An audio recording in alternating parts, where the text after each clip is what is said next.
When troubles come and my heart burdened be, then I am still and wait here in the silence until you come and sit a while.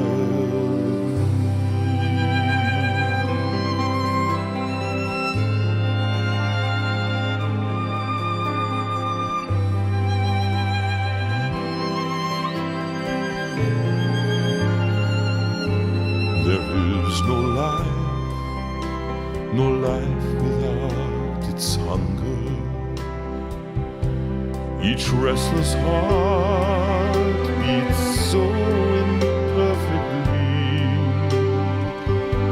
But when you come and I'm filled with wonder, sometimes I think I glimpse eternity. You raise me up so I can stand on mountains. You raise me up to walk on stormy seas. I am strong when I am on your shoulders.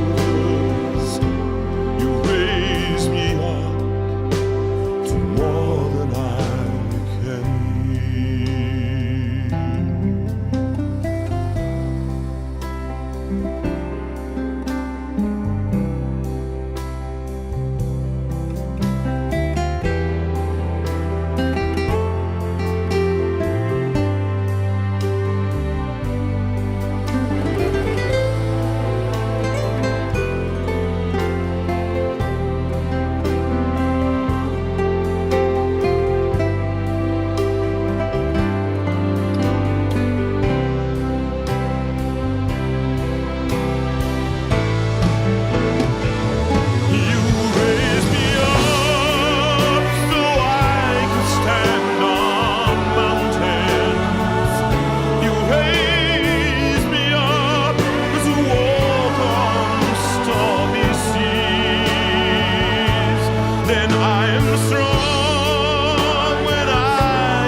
no hope within to call my own.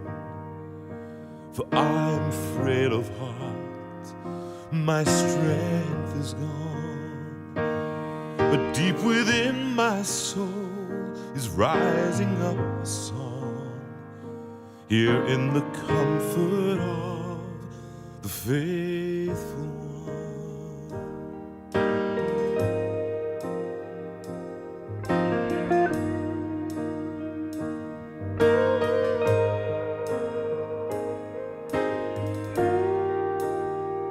I walk a narrow road through valleys deep, in search of higher ground on mountains steep. And with feet unsure, I still keep pressing on, for I am guided by the faithful one.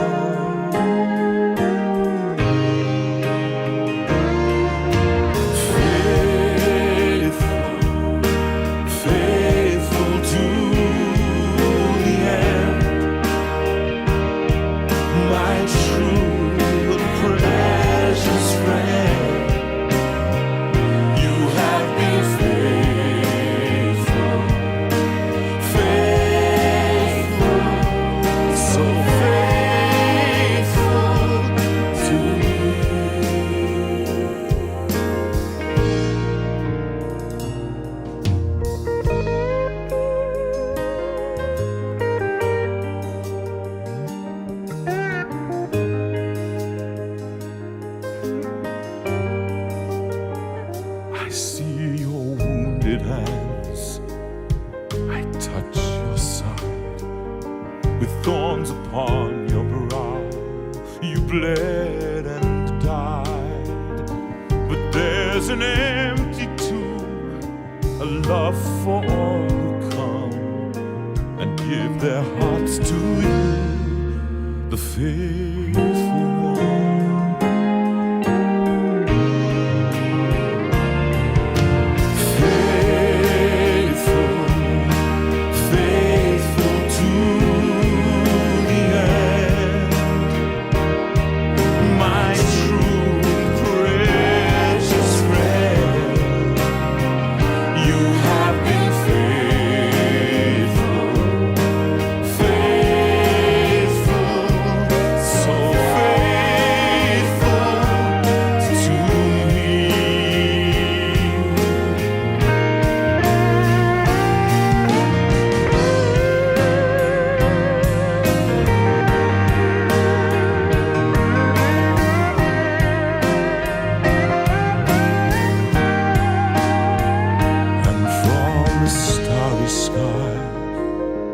Shines on me an everlasting hope of liberty.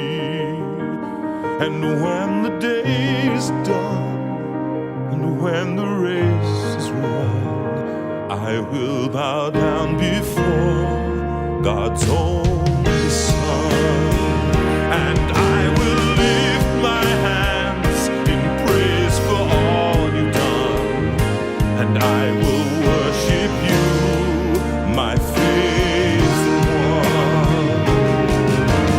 Faithful, you're faithful to the end, my true and precious friend.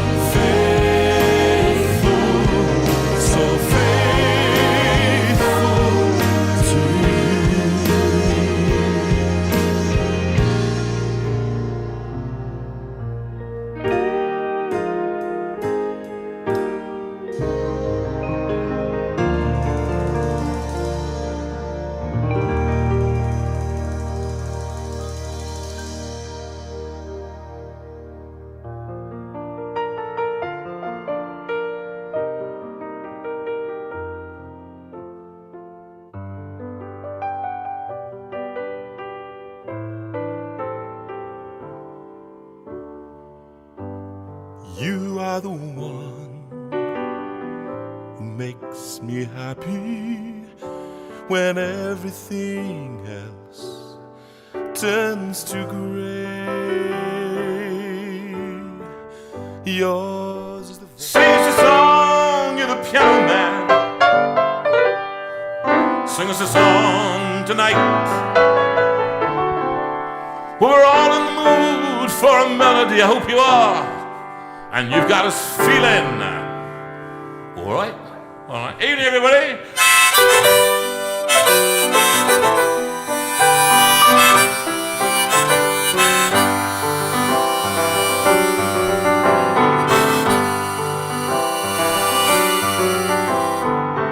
It's 8 o'clock on a Sunday. Regular shop is in. There's an old man, he's sitting next to me, making love to his tonic and gin.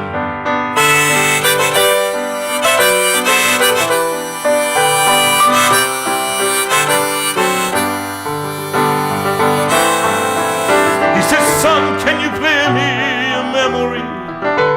I'm not really sure how it goes, but it's sad and it's sweet, and I knew it complete when I wore a younger man's clothes. La la la, la la la, la la la, la la la, la la. Sing us a song of the piano man. Sing us a song tonight. Well, we're all in the mood for a melody, and you've got us feeling all right.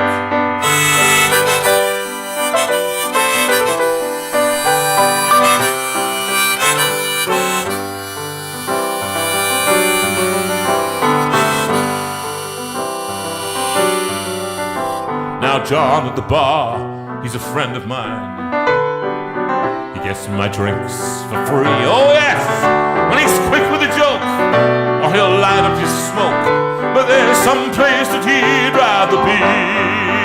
Oh, he said, John, I believe this is killing me, as the smile ran away from his face. Oh, I know I could be a big movie star if I could get out of this place. La la la, la la la, la la la, la la la, la la. Sing us a song, you're the piano man. Sing us a song tonight. Well, we're all in the mood for a melody, and you've got us feeling all right.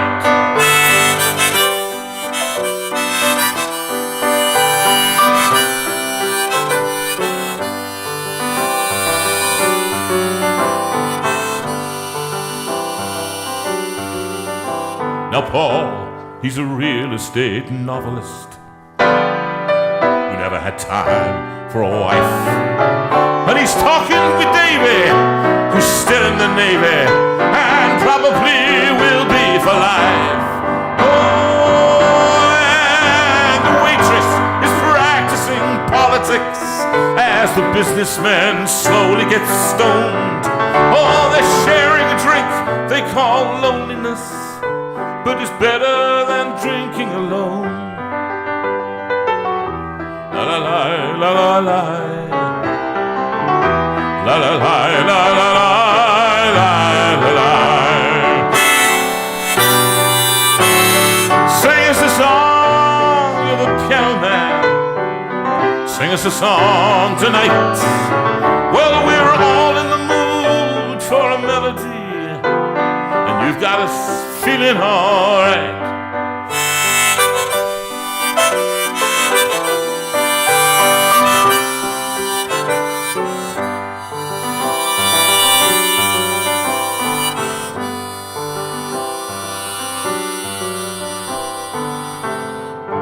It's a pretty good crowd for a Sunday. It is. Evening, missus. How you doing? Good evening, mister. I'm doing all right. All right, yes, I know. All right. Well, it's good to see you. It's And good to you? see you tonight. Have you had a good week? I have, thank you. I've just noticed that little pile of biscuits beside you on the stool. Yeah. Can I just say? Were you about the hoping to have biscuits. eaten them? All right, I'm going to reveal them. A little trio. We call them a trio. No. Take a biscuit, any biscuit. It's on there. Right. It's all you. These are my diabetic rescue biscuits. Oh, are they? Right. Yeah. Okay. Because last night I had a hypo at 1:30 in the morning when I got an alarm on my phone. And do you know, I thought, what's that? I wonder what that sounds like. It's outside. It was your phone telling you your sugars were dropping and dramatically. My sugars were 3.7. So I thought, anyway, so I had my little biscuits down by my bed. Okay. You were fast asleep next door. So what happens after 42 years of marriage? Well, I She's don't want to be off. woken up by an She's alarm gone. in the middle of the night. I don't She's care. thinking of going in the other house, to be honest. You know, she's thinking, that's it, I'm gone. So, no, 1:13. So, yes, it's been a week of discovery. And I'm just going to find out. Dear, I'm Hold so on. sorry. This is the latest Look, gizmo. everybody. 8.8. Right, which is still in the green. No. And my analytics are very good, Sue. So I've been Well, we all think that. I've been a good boy. Been a good boy, better than I should have been. Than I've He's been been in the a past. very good boy. And so I have literally lost. Sue said I've lost weight off my nose hairs here. Oh, your And, earlobes? I've got my earlobes have gone, and they used to be down flappy down here, but now it's fine. So it's all good.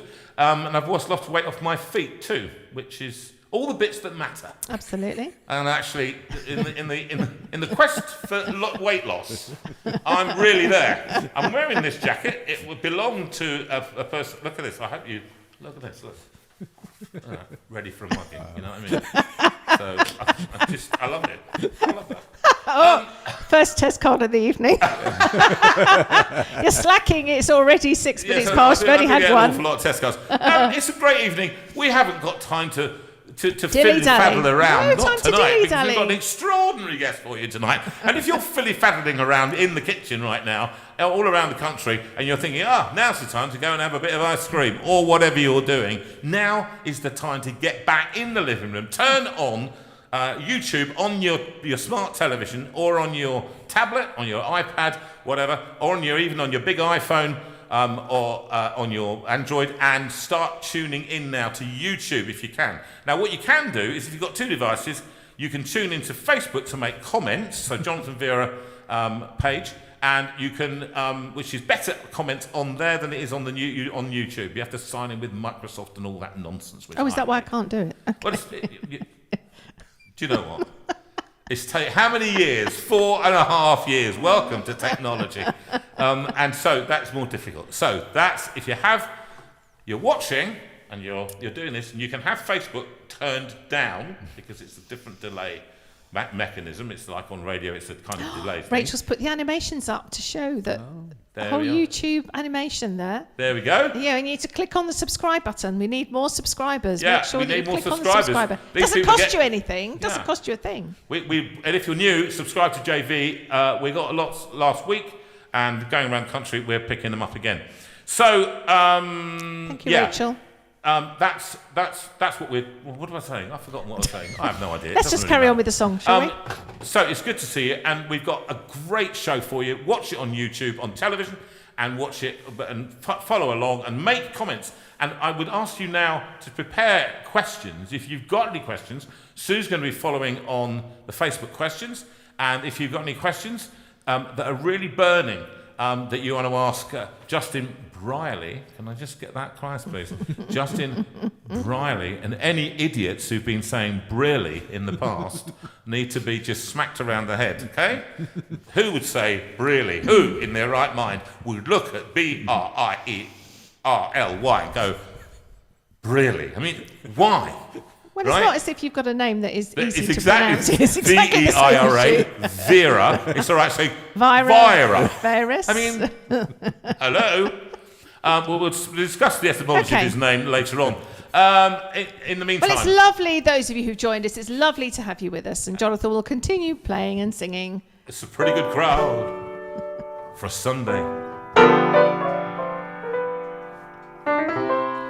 And the manager, she's the manager, she gives me a smile. I do.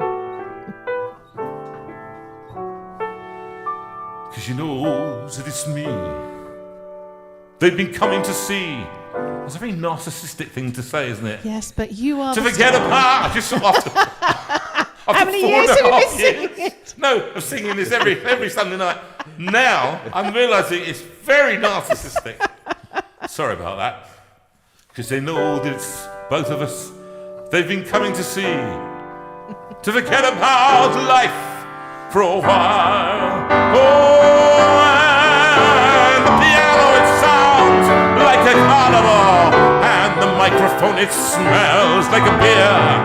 And you sit at the bar and put bread in my jar and say, man, what are you doing here? La la la, la la la. La la la, la la la, la.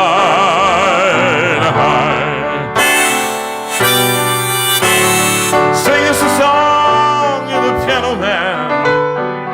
Sing us a song tonight. Well, we're all in the mood for a melody, and you've got us feeling all right.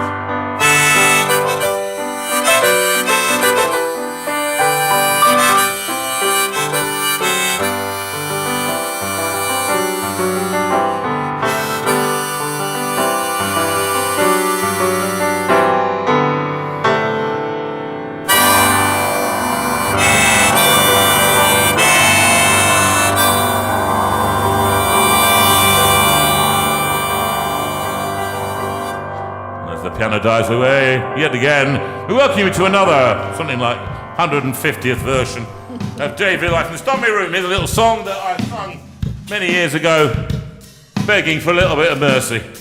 Oh yes.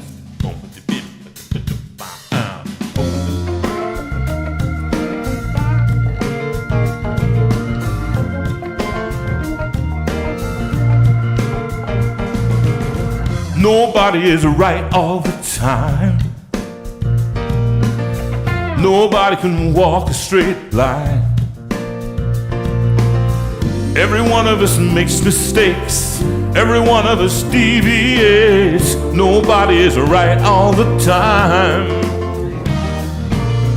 Nobody can get the same hand. Whose life goes according to plan. No telling what the day will bring. No telling how the night will end. Nobody gets dealt the same hand. Just come on and show a little mercy up there on the high ground. Show a little mercy. You might be the next one down. Show a little mercy. Join hands with the human race. You never know, someday you might need some saving grace. You might need some saving grace.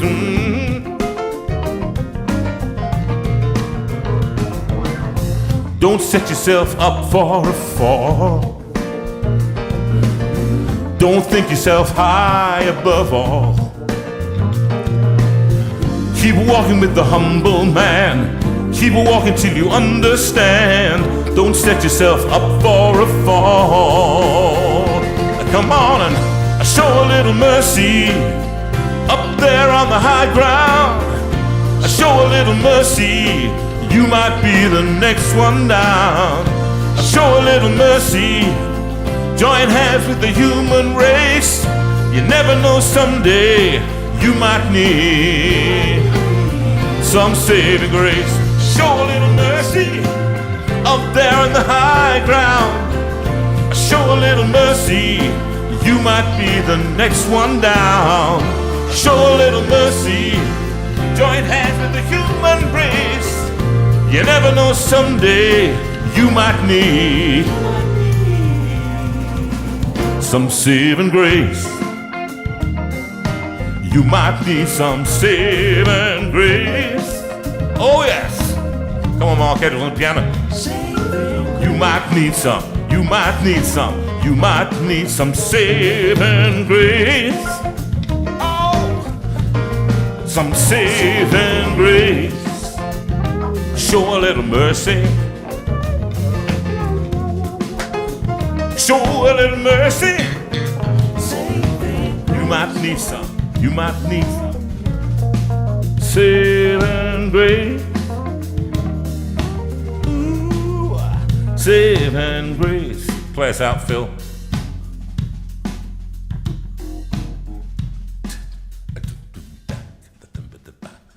Oh, that track grooves. Oh, it does. Always like that one. Bit of vibe. Yeah. That was Phil. Not Is it Phil Crabb? Phil Crabb and drums. Yeah, that was described, Sue, back in the day as the funkiest album of the year. You know that? And Was it? Yeah, it was. Okay. I know you think. I think I'm just an old geezer, but we had very funky albums back in those days, and I think that track, it kicked off the album, and it was one of those little drum things that were very difficult to play. You don't care. I can see you I going. do. I can see that kind of going. No.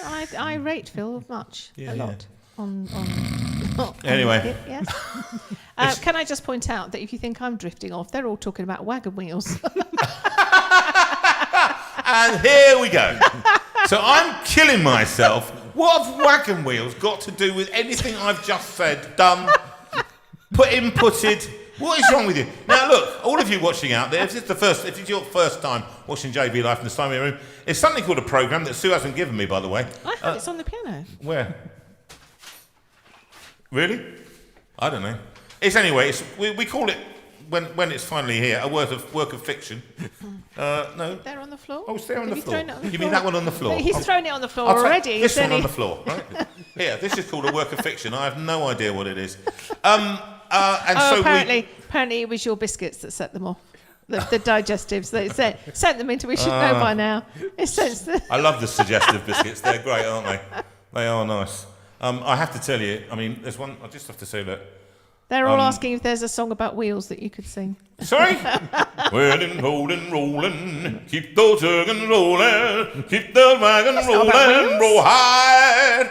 Hit 'em up, hit 'em up, hit 'em up, hit 'em up. But I never knew any of those words. Roll high. That's all I need Always to done do. wheels on the bus. Yeah, the wheels on the bus. Sorry. Now, TNT. Oh, dear me. There's one he sent just the other day. I love this one. All right, here we go. You ready? So Stevie Wonder is playing his first gig in Tokyo, and the place is absolutely packed to the rafters. In a bid to break the ice with his new audience, he asked if anyone would like him to play a request. So a little old Japanese man jumps out of his seat in the first row and shouts at the top of his voice, "Play a jazz chord, play a jazz chord." Amazed that this guy knows about Stevie's jazz career, which is quite formidable, by the way. The blind impresario starts to play an E minor scale. That's for you, is this one. That's an E minor scale. And then goes into a difficult jazz melody for about 10 minutes. When he finishes, the whole place goes wild. Little old man jumps up again and shouts, no, play a jazz chord, play a jazz chord. A bit micked off by this, Stevie, being the professional that he is, dives straight into a jazz improvisation with his band around the B-flat minor chord, which is don't even want. There we go. That's B-flat minor. Okay, no, B-flat minor, sorry. Oh, yes, that's better. Very good, Sue. You're getting funny. You need an audience. That's your problem. That's the trouble. So he goes straight to Jasmine Veira, B-flat minor chord, and tears the place apart. The crowd goes wild with this impromptu show of his technical expertise, and the old man jumps up again. No, play a jazz chord, play a jazz chord. Well and truly, mixed off this time, the little guy doesn't seem to appreciate his playing ability, and Stevie says to him from the stage, "Okay, mate, you get up and you do it." I'm not going to do an impression of him, but you get up there and do it. Okay. So the old man climbs up onto the stage, takes hold of the mic and starts to sing, "I just called to say..." Thank you, Andy Hatvarney, for that little gem. That's it, you've got two. Oh, no, that is good. Remember what happens if you get three. What? If you get three, yeah. A somewhat elderly farmer in Florida had a large pond down by his fruit orchard. This is good. One evening, he decided to go down to the orchard, taking with him a 5-gallon bucket to put the fruit in.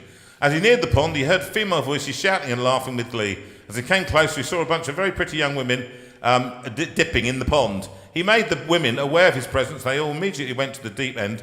One of the women shouted to him, "We're not coming till you leave." The old man thought for a second and said, "I didn't come down to watch you ladies swim or get out. I came out of here to feed the alligator." I like that one. Anyway, it wasn't that good. But Apparently, no, okay, I blame you, Andy, for sending that one. we could have We'll Meet Again. That's a nice one. Oh, is it? We'll meet again.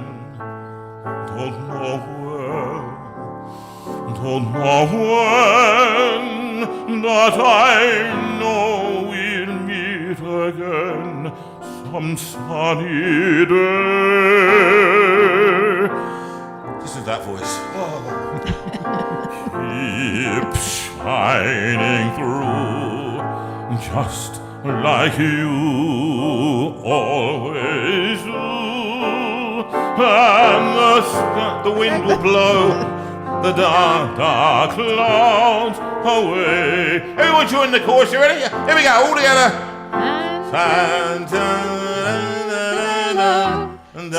Why am I doing this? It's like I don't know. like singing an I old don't tune know. with it's geriatric corner. Thank you very much. Now, any other wheels? No, Because we've got No, they've we've got an important guest here. we have. We cannot be messing around. I tell you what I'm going to do. We went for a little drive today, and down Lovely. the A31, down towards Winchester et al. Very nice. Which is where we're going next weekend. Where we're going next weekend to do a show. Yes. Which can't wait. Lovely, lovely Winchester. It's where we had our first night in honeymoon. Do you remember that? It was, Yes. yes. Let's You not- told them that story. Yeah, let's not remember that story. That's a sad, sad story, isn't it? A story, I don't know whether any of you knew that... Just move on. No, I'm just saying.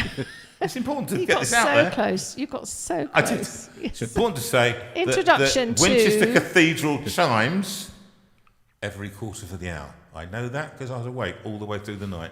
And Sue had fallen asleep at 9:30 and didn't wake up again. I watched Chief Ironsides until the television turned off at 12:30. Showed pictures of the Queen, and that was that. So I'm sitting there listening to Winchester Cathedral chimes. Thank you for that, Sue. I just want you to know. I remember it you've well. got 3 test cards now. So, on the way, we had this beautiful...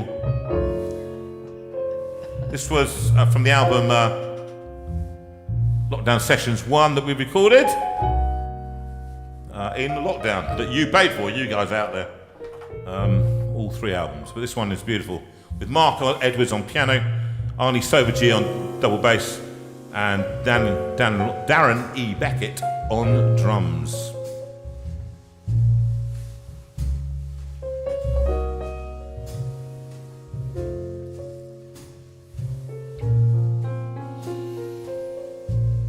The falling leaves drift by my window. The falling leaves are red and gold. I see your lips, those summer kisses, those sunburned hands I used to hold. Since you went away, the days grown long, and soon I'll hear old winter song. But I miss you most of all, my darling, you. When autumn leaves start to fall,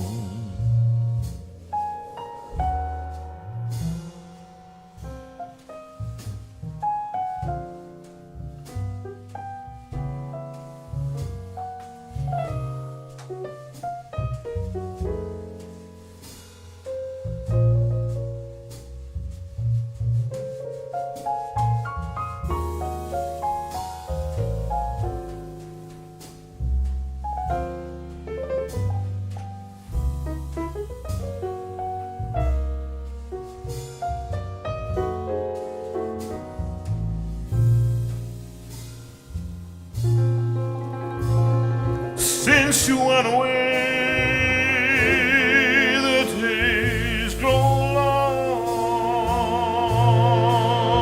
and soon I'll hear old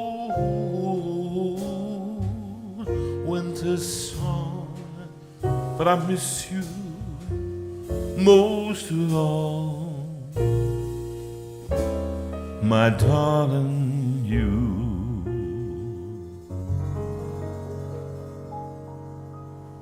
When autumn leaves start to fall.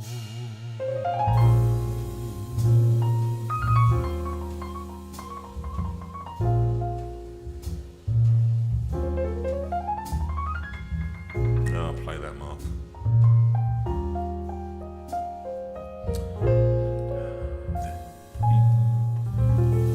And all these are available to buy as CDs or online on all good platforms.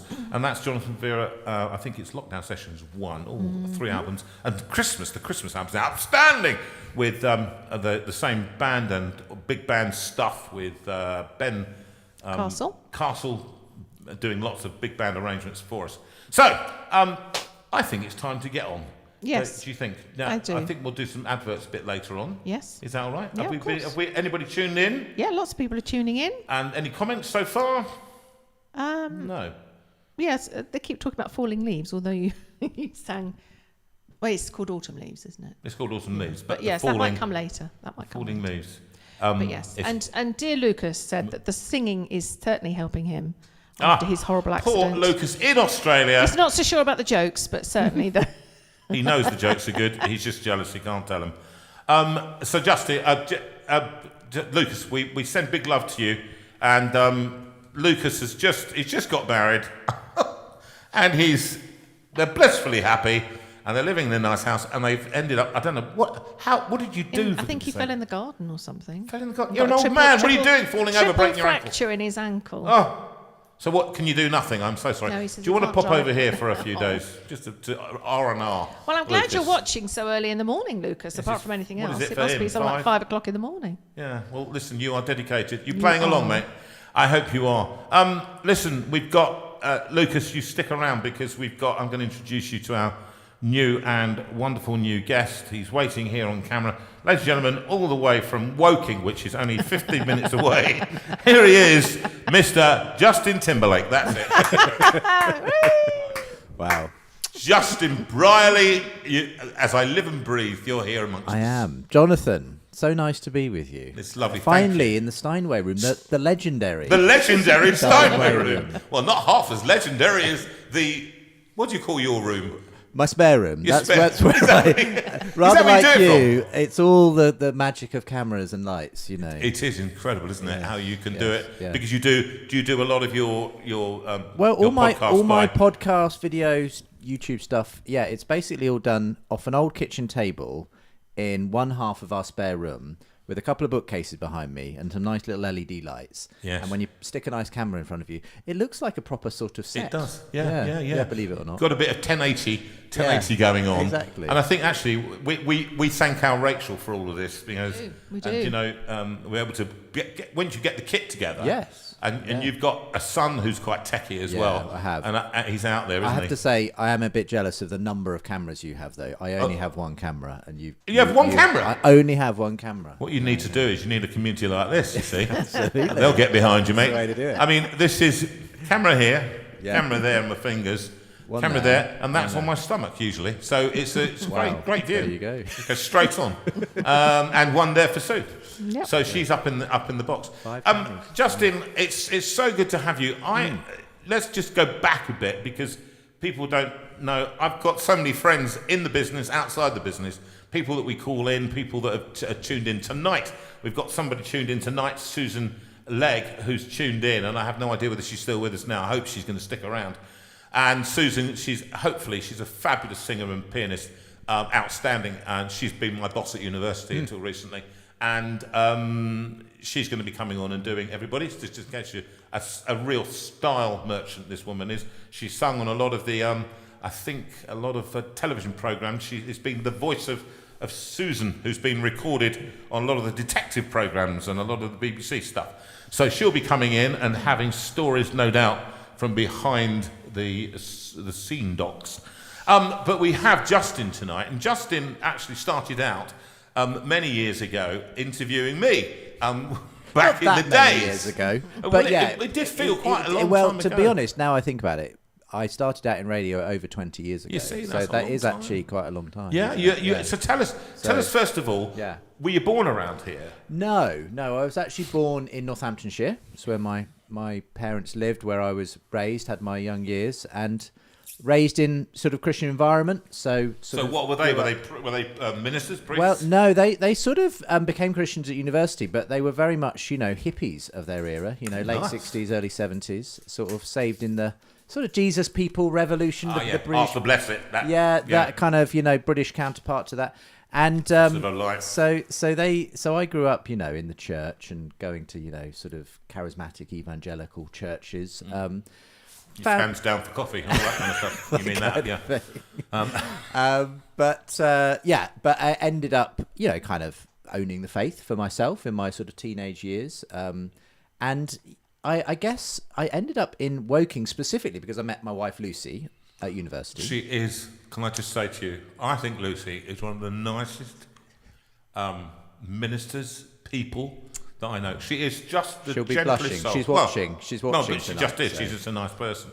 I mean, forget that she's a good minister. She's just a nice person, and you really. That's why I married her. Yeah. Did you meet at university? Yes, we did. Yeah, so we met at Oxford, and then she'd already felt called to ministry, to church ministry, and so she started exploring that, more or less as soon as we got married, and so we spent a gap year after getting married in Africa.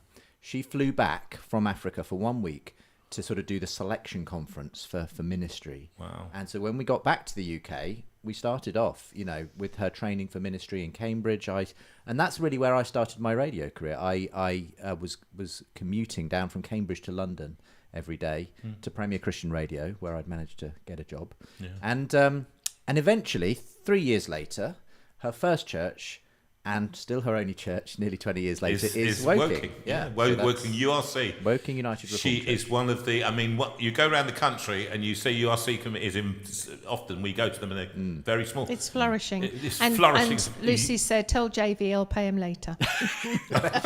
She's in the. But no, the thing is, Lucy, if I didn't feel it, I wouldn't say anything at all.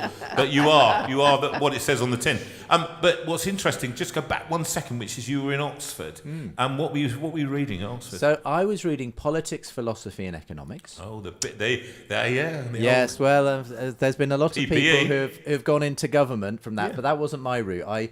I was sort of interested in doing journalism, maybe something like that, and so eventually ended up in radio. Lucy was doing theology, and we were actually at neighbouring colleges. So Oxford is composed of lots of colleges, and I was at Balliol, she was at Trinity. Supposedly kind of two warring houses, so we were seen a bit as the Romeo and Juliet of our era, but we managed to overcome those initial difficulties. But no, we soon found that actually probably one of the things that we had to actually deal with was just the fact we came from very different Christian backgrounds. Actually. Really? Yeah. So you come from a much more charismatic. She was much more reformed. Yeah, well, she came from much more kind of. It's just I would say kind of a more sort of slightly more traditional mainstream kind of denomination in that sense. I'd come from this slightly more charismatic evangelical tradition, but I think we eventually found the best of both our worlds and brought them together in our sort of joint ministry going forward. So that was good. Because I imagine actually coming normally the pattern has been she's been there how many years? 20 years, you say? Well, 19 this year actually. 19. It'll be 20 well, years. So she's going to be uncommon in terms of female ministry. Yeah. Certainly. 20 years ago, wasn't. But I mean, I think it's uncommon generally to almost stay in your first church for that long. Why she stayed? Because we love it, honestly. You love the town? We love Woking, but we love the people and we love the church. And it's just, we've never, ever sensed that it's time to move on in that sense. No.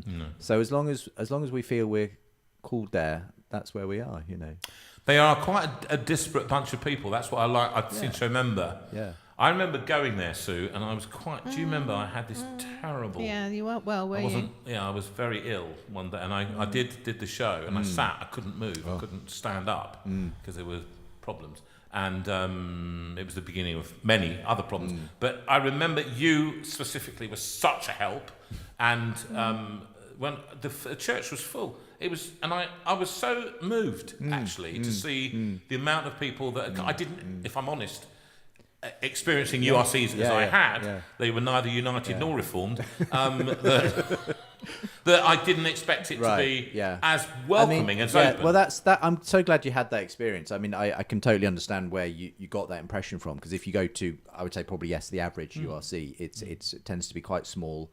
Like many denominations, it's suffering the same kinds of issues of church decline. Yeah. We happen to be a growing, pretty healthy church, and so we're blessed in that way. My memory of you coming, though, apart from the concerts you've done for us, is, do you remember we actually did a live radio show from the church, and you kindly came and I interviewed you there, and we were kind of. I tucked it underneath my. I'd seen to. I parked, and everybody said, "You can't park there. It's Woking. Do you know that, mate? That's I got a lot of that.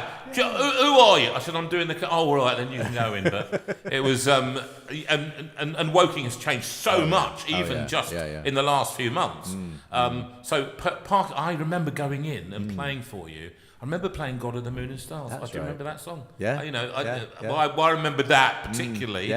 But that's what I played that day, and it was in an open kind of coffee. Yeah, that's bar right. Well, that's situation. where it's sort of we'd probably at that point fairly recently had this big redevelopment at the church site, and we'd added this whole area, which is still there, obviously. Yes. We call it the Forum. And it's just for people to come in off the road, off the street, get tea, coffee, and it's just a sort of community hub, really. So we used that, didn't we, for the little sort of live show? Have you found that that's been in these days and post-COVID days? Have you found that hub has remained exactly that? Super important, yeah. In fact, it kind of came into its own, especially during COVID, because we became, with it, in the first year of COVID, a sort of vaccination centre. I know. So I had my first one done there. Yeah. So. At the height of it, thousands of people coming in every day. So it was wonderful to have a space where we could offer them, succour and support and tea, a cup of coffee, a bit of, chat with anyone if they wanted to, and so on. So it's been quite transformational, actually. It's amazing how something as simple as just adding a place of welcome, a space like that can really transform the ministry. It's interesting. I was just talking to Justin, a great friend of ours, who. His wife has become ordained running a church in Ventnor in the Isle of Wight, and we often go there. We become very close friends, and he's the chairman of the charity that we run. You've got a Friend Trust. If anybody's interested, we'll talk about that a bit later. And they run something called a Thursday Warm Space. Right? They started calling it Warm Space. Now they call it Your Space. Okay. And I think they had 60 people in for lunch the other day. Wow. And what he noted today, really refreshingly, and I love this, he said 10% of the cafe church that came in today were as a direct result of the warm space, your space. So it's filtering in. So footfall is transferring into people becoming part of, belonging and then believing. Absolutely. And that's the way we've seen it working so often is people come across the doorstep for something. It might be a community group meeting there. It might be the vaccination centre. And they find a friendly welcome. And some of their presuppositions or some of their barriers to church maybe suddenly get questioned and fall down. So we've seen a lot of people who have come that way. And just because they want to be part of a friendly, warm community. And then, as you say, often the believing comes a bit later. Yeah, it does. It's an odd thing because we grow up. I think I've said this before. I've said it many times before on this show. We've grew up with the believing and belonging model. Yes. And that was very much, it was looked at as church membership. You came in, you believed, then you could belong. You had to commit and then you sign on the dotted line. Yeah.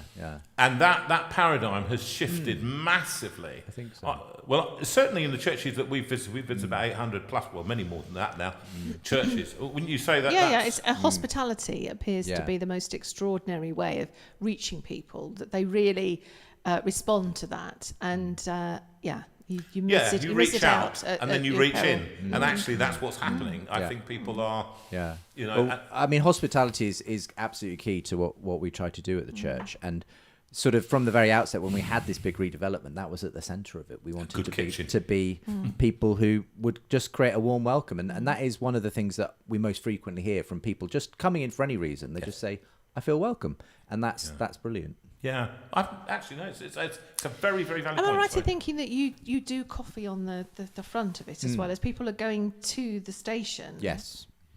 Which Yes. is So a we've wonderful idea. done this since for several years now. We're quite well situated, just down from the main railway station in Woking, and so there's a lot of footfall, a lot of commuters who are going into work, and there's also kids coming the other direction going to school. So we started just offering tea and coffee right out on the pavement about once or twice a month. And it's brilliant because you just get to talk to lots of people. Obviously, lots of people sort of stroll by. They're in too much of a rush. But for the people who kind of you get to talk to, offer a free cup of tea or coffee, they love it. And you just build relationships and it's fantastic. So it's kind of just these little ways in which you put yourself on the map. You make people realise church isn't a threatening place. It's actually a place where hopefully you'll find people who are friendly and who actually want to. And you can go on a journey. I think this journey of faith thing, of faith and belief. It's why God of the Moon and Stars is such a good God of my faith and unbelief. You know, whether you're on that journey. For many people, I mean, this is what we're gonna come on and talk about, because when you were at Oxford, I imagine at Balliol you'll be in an audience of quite a small audience of believers on your course, I would imagine. Would that be fair? Yeah, certainly. I'm trying to think now if there were any other Christians on my course specifically. I mean, there were certainly other Christians in the college, and in fact, yes. at the university, it has quite a strong Christian union, you know. But having said that, you obviously run into a lot of objections, skepticism, people who, you know, assume Christianity is false or whatever. So that was probably the time I first really encountered proper sort of objections to Christianity. And that was a time when I guess my intellectual side was sort of starting to have to keep up with the sort of experience I'd had of God up to that point. So that was an interesting time because I started reading around more of your sort of your classic Christian intellectuals and things, people like Lewis, C.S. Lewis and yes, others. yeah. And yeah, I had some doubts myself along the way. You know, certainly there were things I had to start putting together. But I think I eventually came to a place where I understood actually that there's a lot you ultimately won't ever understand. But there's actually a lot you can understand as well. And there are answers to a lot of the questions. So the John Lennox type of approach to... Yeah. So John Lennox, just tell us who... So John Lennox is actually, he's a sort of emeritus professor of mathematics and science at Oxford University. And he's brilliant in his field, but he's also a wonderful Christian thinker. And he's just a wonderful sort of genial communicator, but also just a brilliant mind. And he's sort of debated probably many of the top atheists around the world in one form or another. Yeah. And I've had the privilege of having many conversations with him and moderating some of those debates as well. And he's just a great example of how you can be a very intelligent, thinking Christian. You don't have to throw your brain in the bin when you become a Christian. And someone who I think is a great model of actually how to do it with gentleness and respect as well. He is, isn't it? It's so funny when you live, and I highly recommend people when they're done with write the name down. John Lennox. Is it Professor John? Professor Lennox? John Lennox. Yes. It is, isn't it? And I've watched a lot of his long interviews with him, and he comes across as a man who feels his faith, but has grappled with, and is prepared to accept. A bit like I was listening to Professor Brian Cox, who talks about this, about coming to the end of understanding and going into an area of the unknown. And what's interesting for me is when we get into that area of the unknown, that's, I suppose, where the field is to play for. Yeah. That's where the skin in the game is there. Because a lot of people that we know will go, well, yeah, and when Sue was at university, Sue studied biochemistry at Manchester, and a lot of people within your science community, they were not accepting of your No, and there was a lot about it that was just standard. Well, of course, and then there's this, and this, and of course, evolution is this, and the idea that there were lots of dotted lines from evidence to evolution didn't appear to be a worry to them at all. And I thought, well, who's the one that's got the more faith here? You in dotted lines, or me in trusting and believing in God? It seemed a very strange. And a design situation. of God there, so that design of God. The more I learnt, the more I felt that was the truth. And it is interesting that even someone, he states quite clearly, Professor Brian Cox, that he doesn't believe in God. Yeah. And yet at the end of it, he then says, but I have to say that there's a point of non-understanding of this. I think very often the problem sometimes is that the concept of God that people have in their head, and if they have this sort of idea of just some sort of bearded person in the sky, some sort of almost celestial dictator, that some atheists I've met have the idea of, then I can understand why they don't believe in that God, and I don't believe in that God either. No. That's the point. I think, though, very often it's interesting because I do often meet physicists who don't describe themselves as Christian, but rather like that Brian Cox thing, they still say, but I know that there's more to the universe than just matter. Than I understand. Than physics and that kind of thing. Because they understand that actually just the very act of doing science is sort of an act of faith. Yes. That actually it's extraordinary that we can do science. The fact that the universe is written in the laws of physics, in the laws of mathematics. Yes. They say, well, that itself is a bit of a miracle. It didn't have to be that way. And yet here we are with our little grey lumps of matter in our head, and we can understand the mysteries of the cosmos. There's something really strange, really fortuitous about that. And and for many people, it does actually point beyond just the science to something behind the science in that way. Yeah, didn't you feel that too? You bury people all the time, and you come across this in terms of how do we express, and in evolutionary terms, at some point there's this kind of dotted line again that suddenly we experience love, we experience loss, we experience the emotions that over millions of years have taught us to lose, has taught us to love. But it's such an ephemeral thing, something we can't get hold of, mist, a smoke. And don't you feel that with the people that you bury? Yes, I do. I often come back and say, people are suddenly grasping for something else, and they know that there is something else out there because what's happened and has sort of turned their world upside down, and they're just made to rethink it all, really. And a funeral is a window open for a very short time before they get back to the wake. Yes, it's reality. It's those sort of few minutes when I say, when we attend a funeral, there is no doubt that we are made to think about our own lives and what will people say of us. And you can see people go, oh, yes, that's what I'm thinking.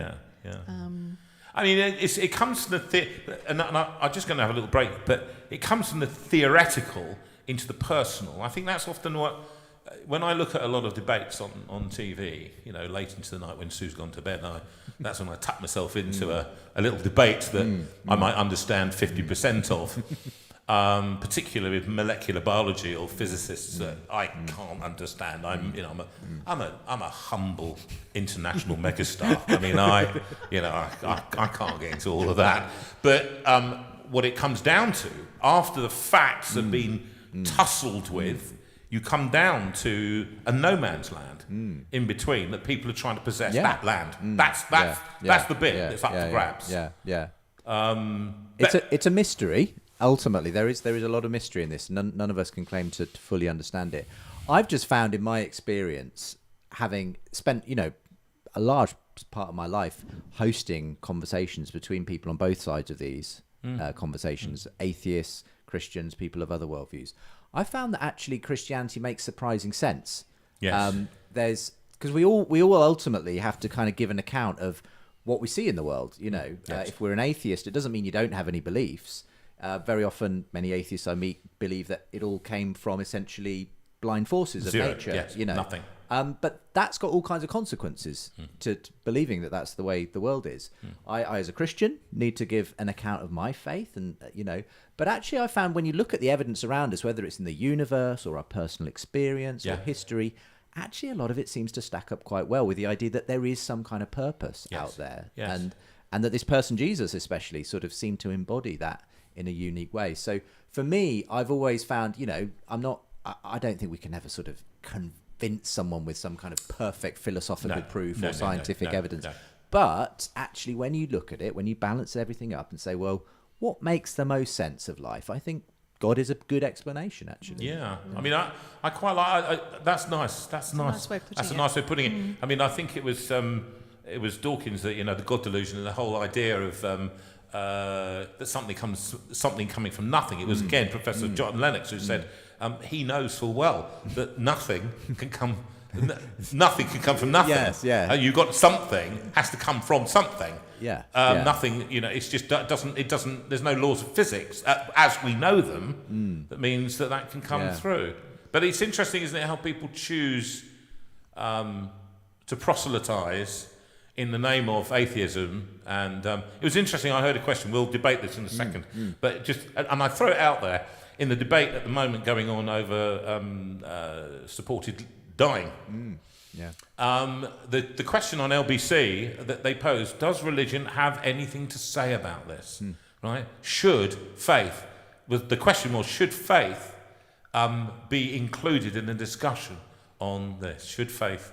Does it have the right quote to say that it has a skin in the game or Yeah. Well, the thing I would say to that is that I think. The point is, we all have faith of some kind, even people who don't think of themselves as having faith. So faith is part of the conversation, whether you think it is or not, actually. Because actually, the person who says, well, I don't think faith should be part of that conversation, well, actually, they believe something. They have a worldview. They have a way of thinking about life.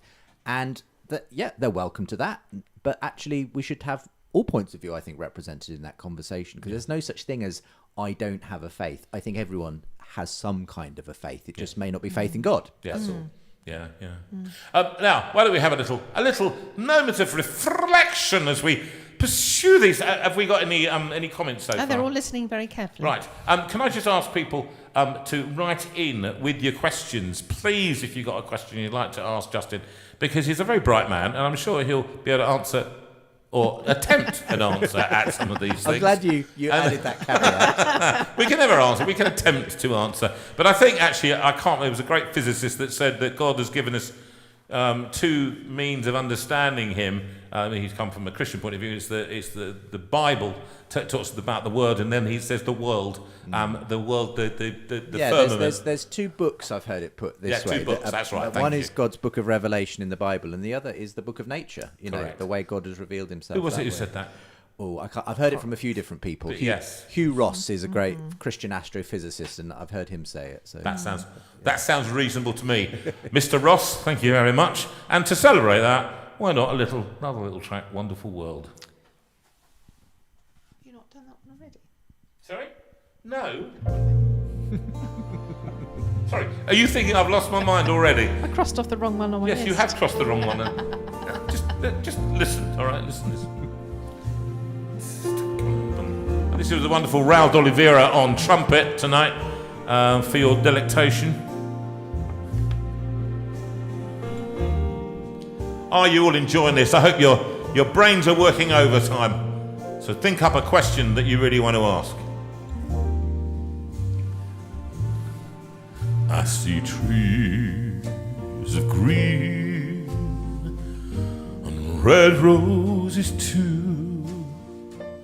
I see them bloom for me and for you, and I think to myself,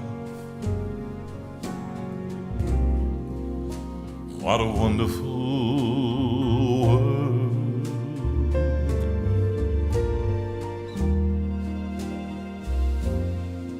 I see skies of blue and clouds of white,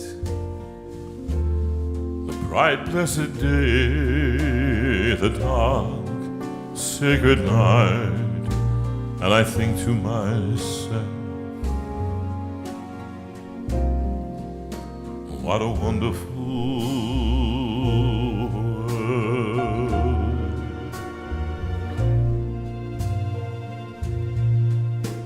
The colors of the rainbow, so so pretty in the sky are also on the faces of the people passing by.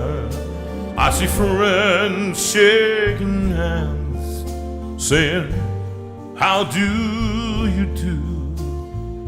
They're really saying, I love you. But I hear babies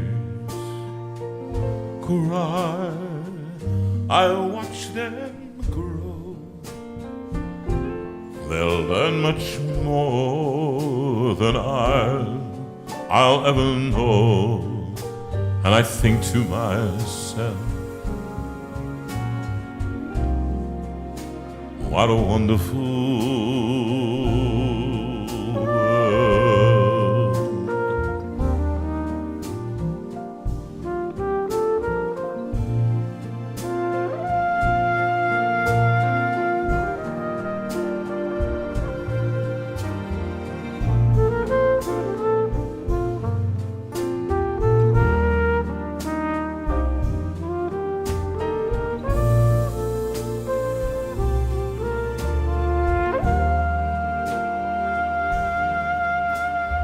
Colors of the rainbow, so pretty in the sky, are also on the faces of the people passing by. I see friends shaking hands, saying, how do you do? They're really saying, I love you and you. Well, I hear babies cry, I watch them grow. They'll learn much more than I'll ever know. And I think to myself, what a wonderful world. Yes, I think to myself, what a wonderful world. And I think to myself, what a wonderful world.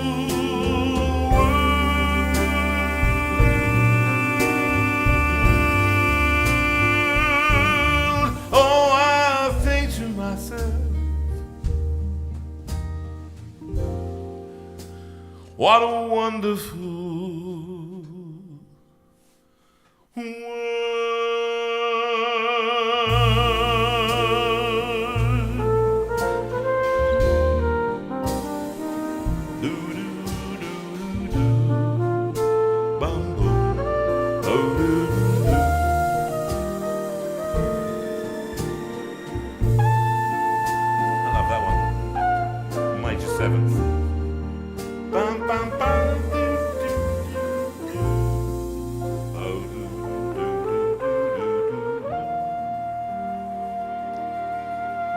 good night from all of us here on Radio 2. So it does sound like, doesn't it? And it's good night from all of us. See you in the morning. Remember that? You remember the days? He doesn't look very young. He's too young. He's too young. But member of you. But we all shut. It always used to shut down, didn't it? Yeah. I actually do remember those days too. Do you? Yeah, I do. When you got to the end, like at some point after midnight, the picture of the Queen came on. The national anthem happened, Yes. and then it was the test card for the rest of the all night. That was that little girl sitting at the desk. That's right. Mm-hmm. You know, I mean, how old must she be now? She must be about 96 years old. Anyway, I think what we're going to do is have a little bit of conversation, have a video, a little break, and then we'll come back and talk some more. I want to find out a little bit more about your transition. So you go from university. Sorry, what's the matter? Sorry. Did I get that as well? What? It's transition. Transition can be many things these days, Yes. Jonathan, but carry on anyway. Why would you immediately go there, Sue? Oh Sorry, wasn't just Have you me. Justin transitioned? picked it up as I'm well. asking you We both out found here it a bit right weird. now. I decided to right come now, on this show for today. I just need to know my which big announcement. Right, okay. So can we not talk about gender today? That's another debate, another time. Anyway, how did he do his transition? How did you do your transition Okay. from being being a radio student? journalist. Well, Yeah, no, oh, but you went sorry. from student Yes. to and you went straight into from studenthood into a job at. Well, not straight. We had this gap year when we got married, and I was looking around. I was interested in journalism, but I did 1 week sort of work experience while I was a student on a radio station, and I loved it. I loved it. So I started looking into radio, and as it happened, the director of the charity, the Anglican charity we were working for in Africa, happened to have an interview on Premier Christian Radio. Yeah. And he said, "Have you thought about applying to Premier Christian Radio when you get back to the UK, Justin?" And so I did, and they gave me a job. And So Mr. Kerridge at the time, who's yes, gone, no longer with us, sadly. But I started off really dog's body, helping out kind of production, bits and pieces, learning the ropes of live radio. Eventually ended up as sort of sidekick to someone I'm sure you know, John Pantry, on the Breakfast Show. Many interviews with him for a few years, and that was great fun. Then sort of about 3 years in, got the chance to start my own show, which went out on a Saturday afternoon for 17 years. 17 years. Yeah. And that started. What was it called at the Well, beginning? it always has been called Unbelievable with a question mark. Yeah. So so let's just get this. You started because you wanted serious conversations about faith. So basically, at the time, the radio station was doing a good job talking to Christians about Christian things, encouraging Christians, playing tons of Jonathan Veira. Yeah, they were. It was too much. Got sick of it. It did. They still keep writing to me and go, "You've just been on." Oh, good, all right, yeah, okay. Sure. But no, I thought, well, look, it would be lovely in a way because in the UK we're a very sort of post-Christian, quite secular country. Yeah. Most people actually are spending most of their time next door neighbours with non-Christians, with non-Christian family, friends, colleagues. How about we try to put a show out that actually models good conversations between Christians and non-Christians? And that was where Unbelievable was born. And it was just me hosting these conversations between Christians and non-Christians. Might be atheists, agnostics, might be people of other faiths, Muslims, Hindus. So you pulled them in. And how did what was the kind of consensus on the more reserved conservative evangelical front? You giving them equal That's a good footing? question, because actually, in all honesty, not everyone was a fan from the outset. Some people said, why do we need to hear from atheists on our Christian radio station? We've got plenty of them on the BBC already. That was true, yeah. And I understood that. But actually, I think the people who didn't like it just learned to skip that slot on a Saturday afternoon, to be honest. Yeah. But the people who did like it really loved it. They really got behind it. They said, we need this. We can't live in a Christian bubble. We need to sort of be able to have these conversations. And it can be uncomfortable sometimes to hear a different perspective, something you don't necessarily agree with. But actually, we can't live in a bubble any longer. And this was, the radio show was really coming on at around the time the internet was really taking off. Yeah. And, skepticism and atheism was only a Google click away for most people. Yes. And what I discovered as well is that really it came into a life of its own when we started podcasting it. So we were fairly early adopters of podcasting. You were, weren't you? Back in 2007, we started the podcast. And that just gradually grew until finally, actually, there were more people listening on podcasts than on radio. Yeah. And many of them all over the world. Yes. So lots of listeners in the US and Canada, Australia and other parts. And the people who found it that way really came because they wanted these sorts of conversations. They weren't finding them maybe in their church or on regular radio. And so they just really enjoyed hearing these, really I love that. Let me ask you this then. Because where is there's a vicar I was associated with, and he felt the place for looking after the flock was the church, and therefore conversations like this, being open to people from outside. The church was a place where you nurtured the flock, the people, the belief. For those of you and not familiar with terms, but the people who were already the churched. Yeah. not the the believers, if you like, the people who believed. And so, this kind of conversation, and I kind of think, I always felt, because I was always in a secular industry, that the conversations never happened. Yeah. And unless it happened. I remember this was, I think I've told this story before, but I'm on the side of Covent Garden stage, okay? I'm about to go on, literally, to sing, I think it was it was the Marriage of Figaro, and I'm about to sit in the bench, and I'm terrified. I mean, always terrified, whatever you're going on, e l'aspettasti il giorno fissato alle sue nozze, le parlarmi di questo, or something like that. And so all I'm going is to doing this, and the head of music comes up, David Cyrus, and he came to me and he said, well, Jonathan, I'm standing there, literally on the side of the stage, about to go on, and they're going to play my chord. And he said, saw you on Songs of Praise the other day.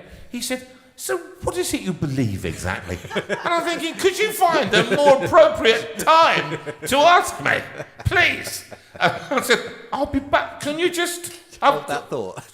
I've got to go sing to 2,500 people there who know what I'm talking about. So I came back and we ended up having this conversation, and it was very interesting. And the same happened with another conductor there, Paul, who I ended up receiving a fantastic letter from in the end. He would come into the dressing room to talk about faith, because the conversations never happened. Yes, within a church context. And I can understand that vicar you mentioned, that attitude. Well, we should really just keep Sunday mornings for nurturing people's faith, but actually part of nurturing someone's faith is helping them to engage in the conversations that they're going to be having, around the dinner table, around the office. And for me, it's actually quite important that a church sort of somehow has the confidence to say, actually, yeah, we can have this kind of a conversation. Yes.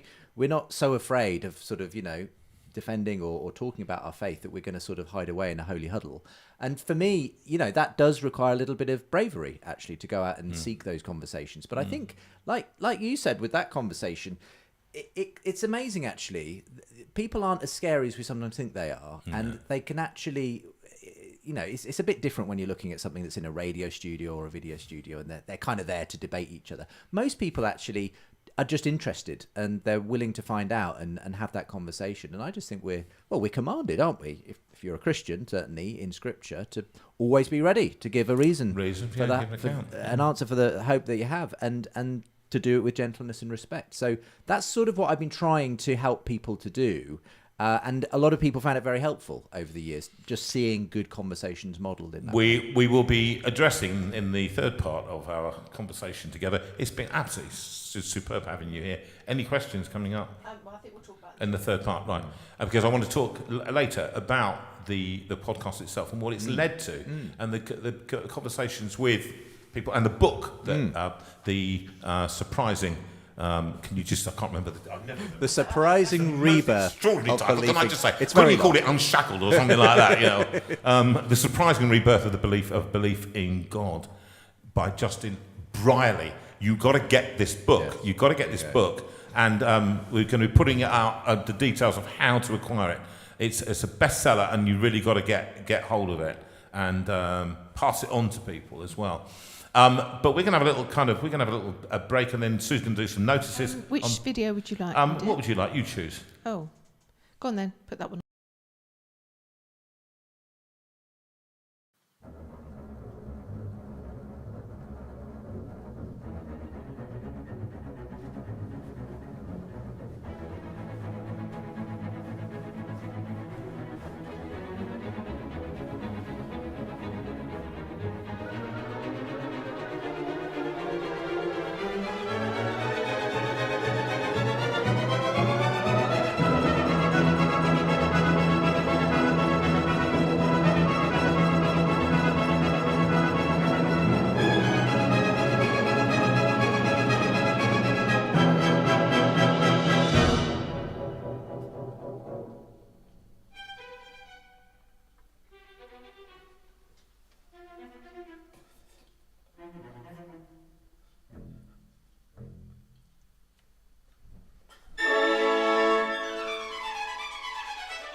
Durvallo crea un mondo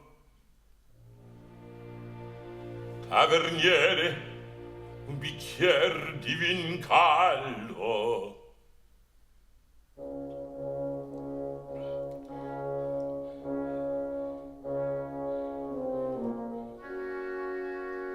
io dunque avrò vissuto tant'anni audace e destro cavaliere per essere portato un incanestro agitato gioiali quei paleni biechi come si fa coi gatti e catalini ciechi che se non gareggiava per me queste patron via certo affogavo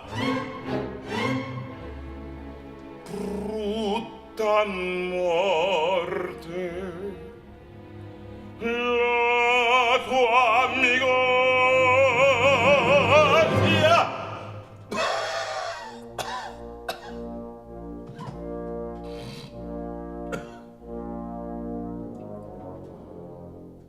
Andrea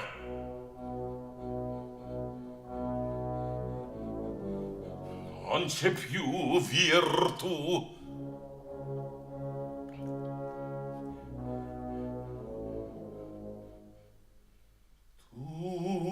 tutto declina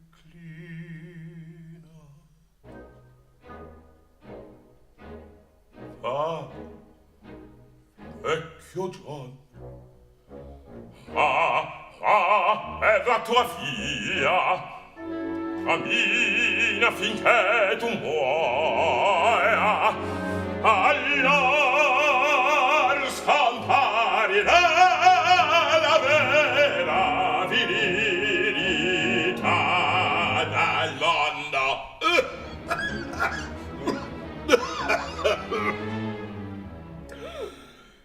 che giornataccia nera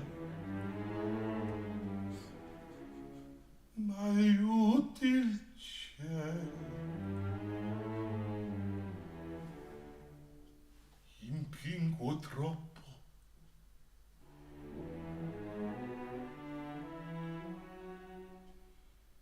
ore peli grigi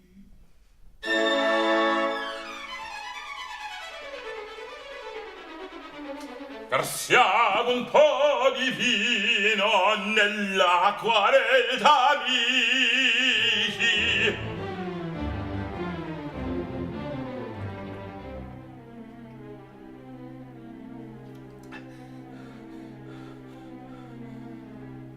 oh no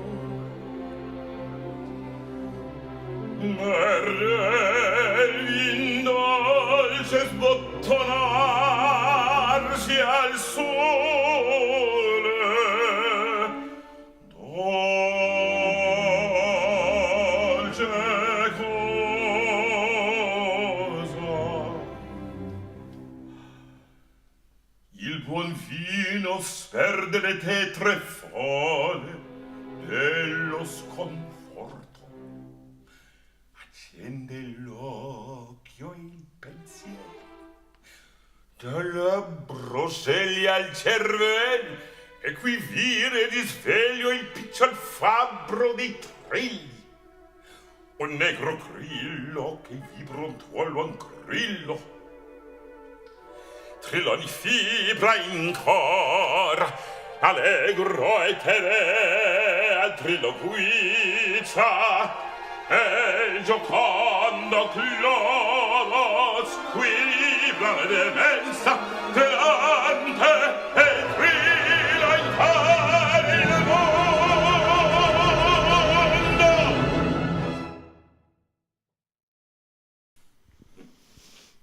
Wow, that was exciting. Well done, JV. That was stunning. Right, let's just give you a few notices. This is actually for next January, actually. Can we have the dates, Rachel, for 2024? Is that okay?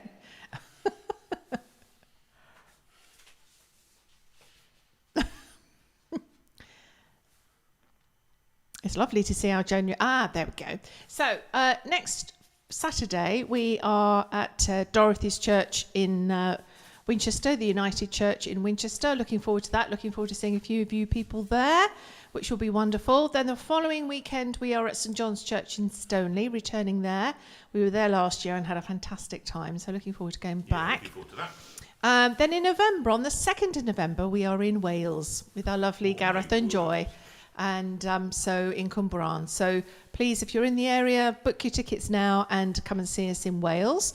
23rd is our first Christmas event, and that's at Mark and Hayley's Church in Pewsey. And we're really looking forward to seeing them there and just enjoying Jonathan's Christmas show. Then the following week, on the 30th, we're up in Sunderland at the New Springs City Church. And you said that with an accent. Oh, never. I leave that to you. And Sunderland doesn't sound quite so right, does it really? then on December the 6th, we are at lovely St Mary's Church in Bentley, Hampshire. Then, as you saw, we are getting some dates in for January for 2025 onwards. So these are the dates that we have at the moment. So at the end of January, we're at St Chad's in Shrewsbury. February the 8th, we're in a village called Burden, which is just south of Chichester. March, we got 2 dates. We're in Tom Oborski's Church in Fleet on the 15th and back at Carshalton Baptist Church on the 21st. April, we are going to be at New Springs Church in Loughborough on Easter Sunday. On the 3rd of May, we are back with our lovely David and Mary Connell at Churchdown, in their church in Churchdown. 16th of May, we're going to be doing the Appledore Festival, which is Roger Jones' festival in North Devon. So looking forward to doing a one-man show on the Friday there. And I think interviews and things on the Saturday. I guess. You can't remember, can you? Those are mere details. Yes, that's right. I think of that half an hour before. June the 14th, we're going to be in Bracknell at Kennet Valley Free Church. And then July and August, 26th of July to the 2nd of August, we are back at Thornley Christian Hotel in Grange-over-Sands. But we hope in August there's one other in Paynton. Oh, yes, we're hoping to be back in Paynton. Now, thank you for those dates. That's lovely. So thank you very much. If you have any questions about any of these dates, then you need to contact me on sue@jonathanveira.com. But if you want to know what time it starts and all the rest of it, that's all on the website. So you will be finding all the details eventually for the 2025 ones. We haven't done those yet, but certainly for this year, we've got the details up on jonathanveira.com, and that will tell you what time it starts, how to get tickets, all the important things like that. So if you have any other questions, then please get in contact with me, sue@jonathanveira.com. If you think, actually, we'd really like to have Jonathan come to our church, please just write to me and we can start the conversation about it. It's very easy to do. I've got masses of help for you, videos and all the rest of it. So it's an easy job to get people along. So where are we going to? Oh, yes, Steinway dates. We're not around next weekend, but we are around the weekend after. So the 27th of October, we'll be in here. I think it's just you and I mucking around, is it? Music and Mayhem on the 27th. Mm-hmm. Then in November, on the 10th, we might have a special guest. We're still in discussions with her. And then on the 17th, we've got lovely Jeff Lucas coming in. And then on the 8th, we've got hopefully a Christmas carol with our lovely friend Richard Everett, the playwright and actor and so on. He's hopefully going to do a dramatic reading of a Christmas carol, which will be fabulous. Then on the 15th, Jonathan's birthday, we have Christmas music and chat with the pianist Mark Edwards and the singer Jonathan Veira and the singer Claire Wheeler. Now, those of you who know Jonathan's albums will know that Claire Wheeler was the singer on His Eyes on the Sparrow with Jonathan. She's got a beautiful voice and it will be a stunning evening. So do not miss that on the 15th of November. Christmas special. My birthday.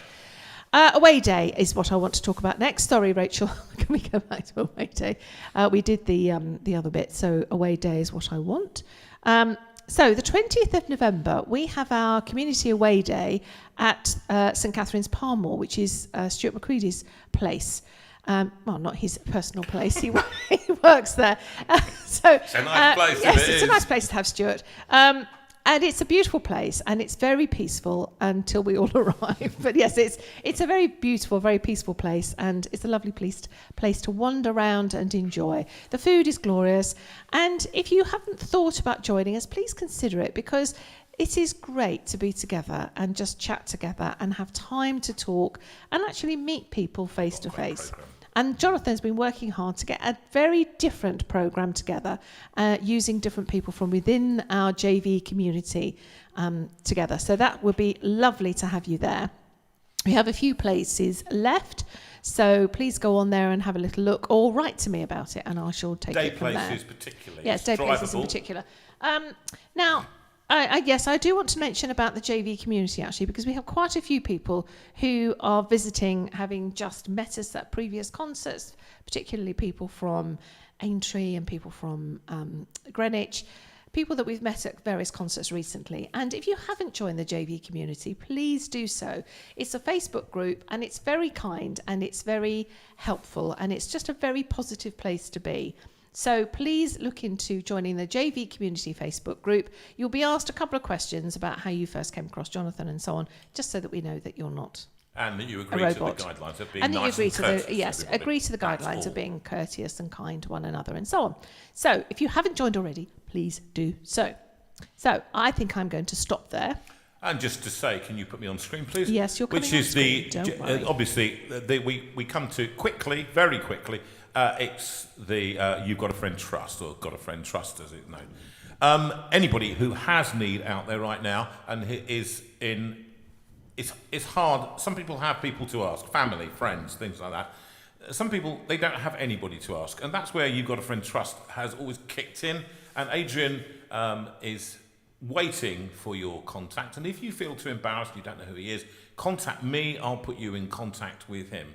We've had probably about 89 grants given over the time. We have a trusted group of trustees that gets your application sorted. We have to ask you questions. Forgive me to say this, but we have to do that for governance of the charity, to make sure that it is other people's money, so we want to make sure that it goes to the right recipients. If you'd like to contribute, you can do on the same place, and that's about it. And coming back to a man who he fascinates me. I love the journey that you've been on, Justin, that you've come from, you transitioned. To use that word. Use that word again. And you've moved from, how many years were you there? I was at the Premier radio? Christian Radio for over 20 years, yeah. Man and boy. Was it really. difficult to leave? It was. It was very bittersweet goodbye, because, as I say, I'd sort of really learned the whole craft of journalism, radio, and so on. And I'd had a number of different roles there over those years. So I'd been in live radio. I'd obviously begun the Unbelievable Dead show. radio, yeah. Dead radio as well. But I spent 3.5 years also editing Christianity magazine, or Premier Christianity magazine. Yeah. So doing that sort of journalism, and made a lot of friends, a lot of contacts. And just, and kind of like you have a community, it had also generated its own community as well. People all over the world, Christians and non-Christians, who I was engaged with and so on. So it was hard to leave, actually. And it was about 1.5 years ago that happened. So it's relatively recent. Relatively recent, yeah. The so family? Easter 2023. And it was a big sort of leap of faith, honestly, because, I'd been just, just a regular salaried person for 20 plus years. Welcome to the... And I was leaping into your world, the world of freelancing, journalism, and, trying to make a living that way. So, there were all kinds of God things actually going on that made both me and Lucy feel, no, this is the right time. Yeah. One of which was actually, funnily enough, the lockdown itself, which sort of, because we all had to go and set up in our own room and, do everything from home, I realised, well, actually, I can create reasonably good content. I don't necessarily need a radio studio or a video studio in London. Actually, technology's moved on. You can get some... And I realised, actually, I think I could probably start to produce some of my own resources from this space. And that's partly what sort of really fired me wanting to kind of transition, to use that word again, into this new role, because I felt like, actually, I'd really like to maybe own a bit more of my own material, have a bit more control over some of the things I'm creating. Because there would be an editorial policy, presumably. Naturally. Yeah. And I was very proud of everything that I'd created and been able to work on through Premier Christian Radio. But it was just the right time for me in my development to sort of start some new projects and so on. And so one of those is the book that you kindly mentioned earlier, The Surprising Rebirth. Let's talk about that a bit, shall we? Because I will keep recommending that. I recommend. I have guests on, people of inspiration, as I like to call them. I only have people of inspiration on because I can't. Well, life's too short, and I work on an inspirational level personally.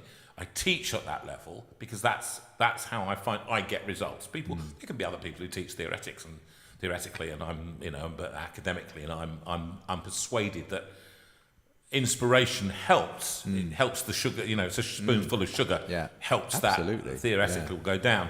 And so for you, you've looked at your life. You've looked at where you've arrived, and you said, and I think it's quite a bold statement. Forgive me, Sam. I challenge you now. Yeah. And say the surprising rebirth of belief in God. What evidence do you have for that? Well, very good question, because when I published this book about a year ago, a lot of my atheist sort of friends on social media said, "What rebirth, Justin? Haven't you seen the statistics of church decline and the latest census and fewer people than ever saying they believe in God and everything else?"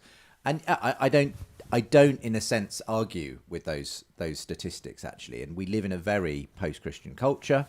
We live in a culture where fewer people than ever before really go to church or have any kind of faith background.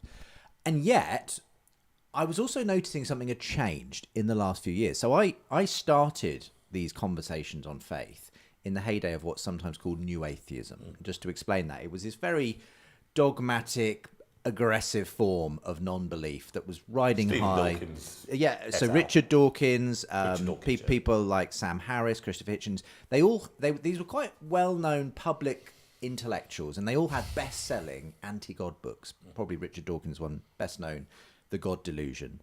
And so I started having conversations about faith in that kind of atmosphere, where it was very trendy to be an atheist, and sort of Christianity was being treated sort of as a fairy tale, very much dismissed, poo-pooed, ridiculed. Even people like, Ricky Gervais, popular comedians, definitely laying in to Christianity. Always. Yeah. So that was the atmosphere. And so we ended up having a lot of these very sort of combative, full-on kind of debates, between these big new atheist type thinkers and Christian thinkers. And I enjoyed it. It was quite dramatic. I learned a lot along the way. Learned, as I said earlier, that actually I think Christianity can stand on its own 2 feet intellectually. But as the years went on, I realized something was changing in the atmosphere, the tone of the conversations.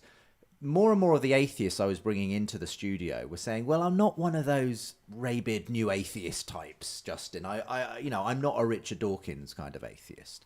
And more people were sort of saying, "Actually, I think there might be some value to Christianity, even if I don't personally believe it. I think maybe there's something that's we that can moral learn." framework, the comment that he made, that I like the culture. Yeah, so of and even Richard Dawkins has changed his tune quite significantly. He has. Because only this year he said, "Yeah, well, I'm happy to refer to myself as a cultural Christian," and I like a lovely phrase, isn't it? Yeah. A cultural Christian, and I like definition, as Mr. Peterson would say. But this is the same man who was, publishing this book, saying God is a delusion and we'd be better off without religion. Now, this year, 15, 20 years later, he's saying, "Actually, I quite like the cathedrals and the carols and the sort of general framework it's given us as a culture." Hold on, let's just put a pause there, which means that what he's saying is, and what a lot of people are saying, when you have a vacuum created by a kind of new atheism, the media propagate this with a real enthusiasm. Comedians, as you say, who are the new rock and roll stars, the poets, if you like, the dreamers of our age, they are the people that are dreamers of dreams and they're playing the songs that people want to hear. And there'll be people who, I don't. And it's confirmation bias. They go, I was watching a comedian the other day and he said something, and I don't believe in any religions. Massive applause, screaming, shouting. So they assembled together. I think there was. And there was a sense in which, this was the dominant sort of thing going on in our culture. I mean, I don't know if you remember that atheist bus campaign in London. And yes, I do. These red London buses bearing the slogan, "There's probably no God. Now stop worrying and enjoy your life," and so on. So that was just the kind of the tone of the conversation around faith. Which is fair enough. Yeah. If people want to do that, exactly. We live in a free society. And in a way, I welcomed it, because actually I'd much rather people were talking about it than just not talking about it, if you know what I mean. Yeah. But I did notice this change, because I started to well, firstly, there's a whole story in the book and the podcast series about the way in which that new atheist movement kind of internally unraveled in all kinds of interesting ways. Yes. But beyond that, I just started to see that people weren't really satisfied ultimately with the answers they were getting, because they had kind of, presented science and reason as somehow the new thing, as this was the thing that you could make sense of your life through. But science and reason are great, as we've been saying, for some things, but they won't buy you a meaningful existence. Okay, you have to look beyond them. Wasn't it the Archbishop, the previous Archbishop, who talked about it being apples and oranges? Yeah, I think that's a good way.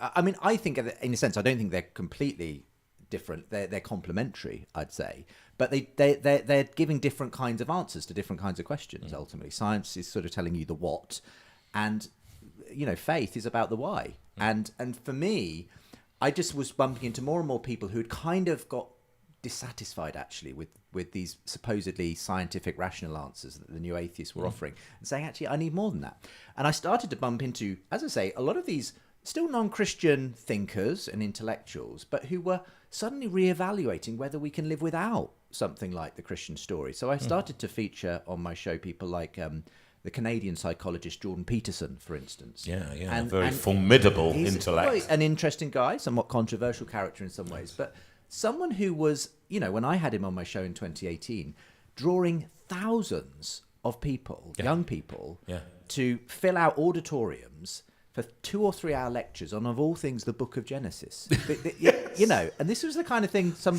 Christian preachers would give their right arm for, to be able to, To have 100 people in a room wouldn't be bad. These were people paying good money to turn up to see this psychologist talk about the Bible. And I was fascinated. And I was seeing other people like Tom Holland, not the Spider-Man actor, but the historian Tom Holland.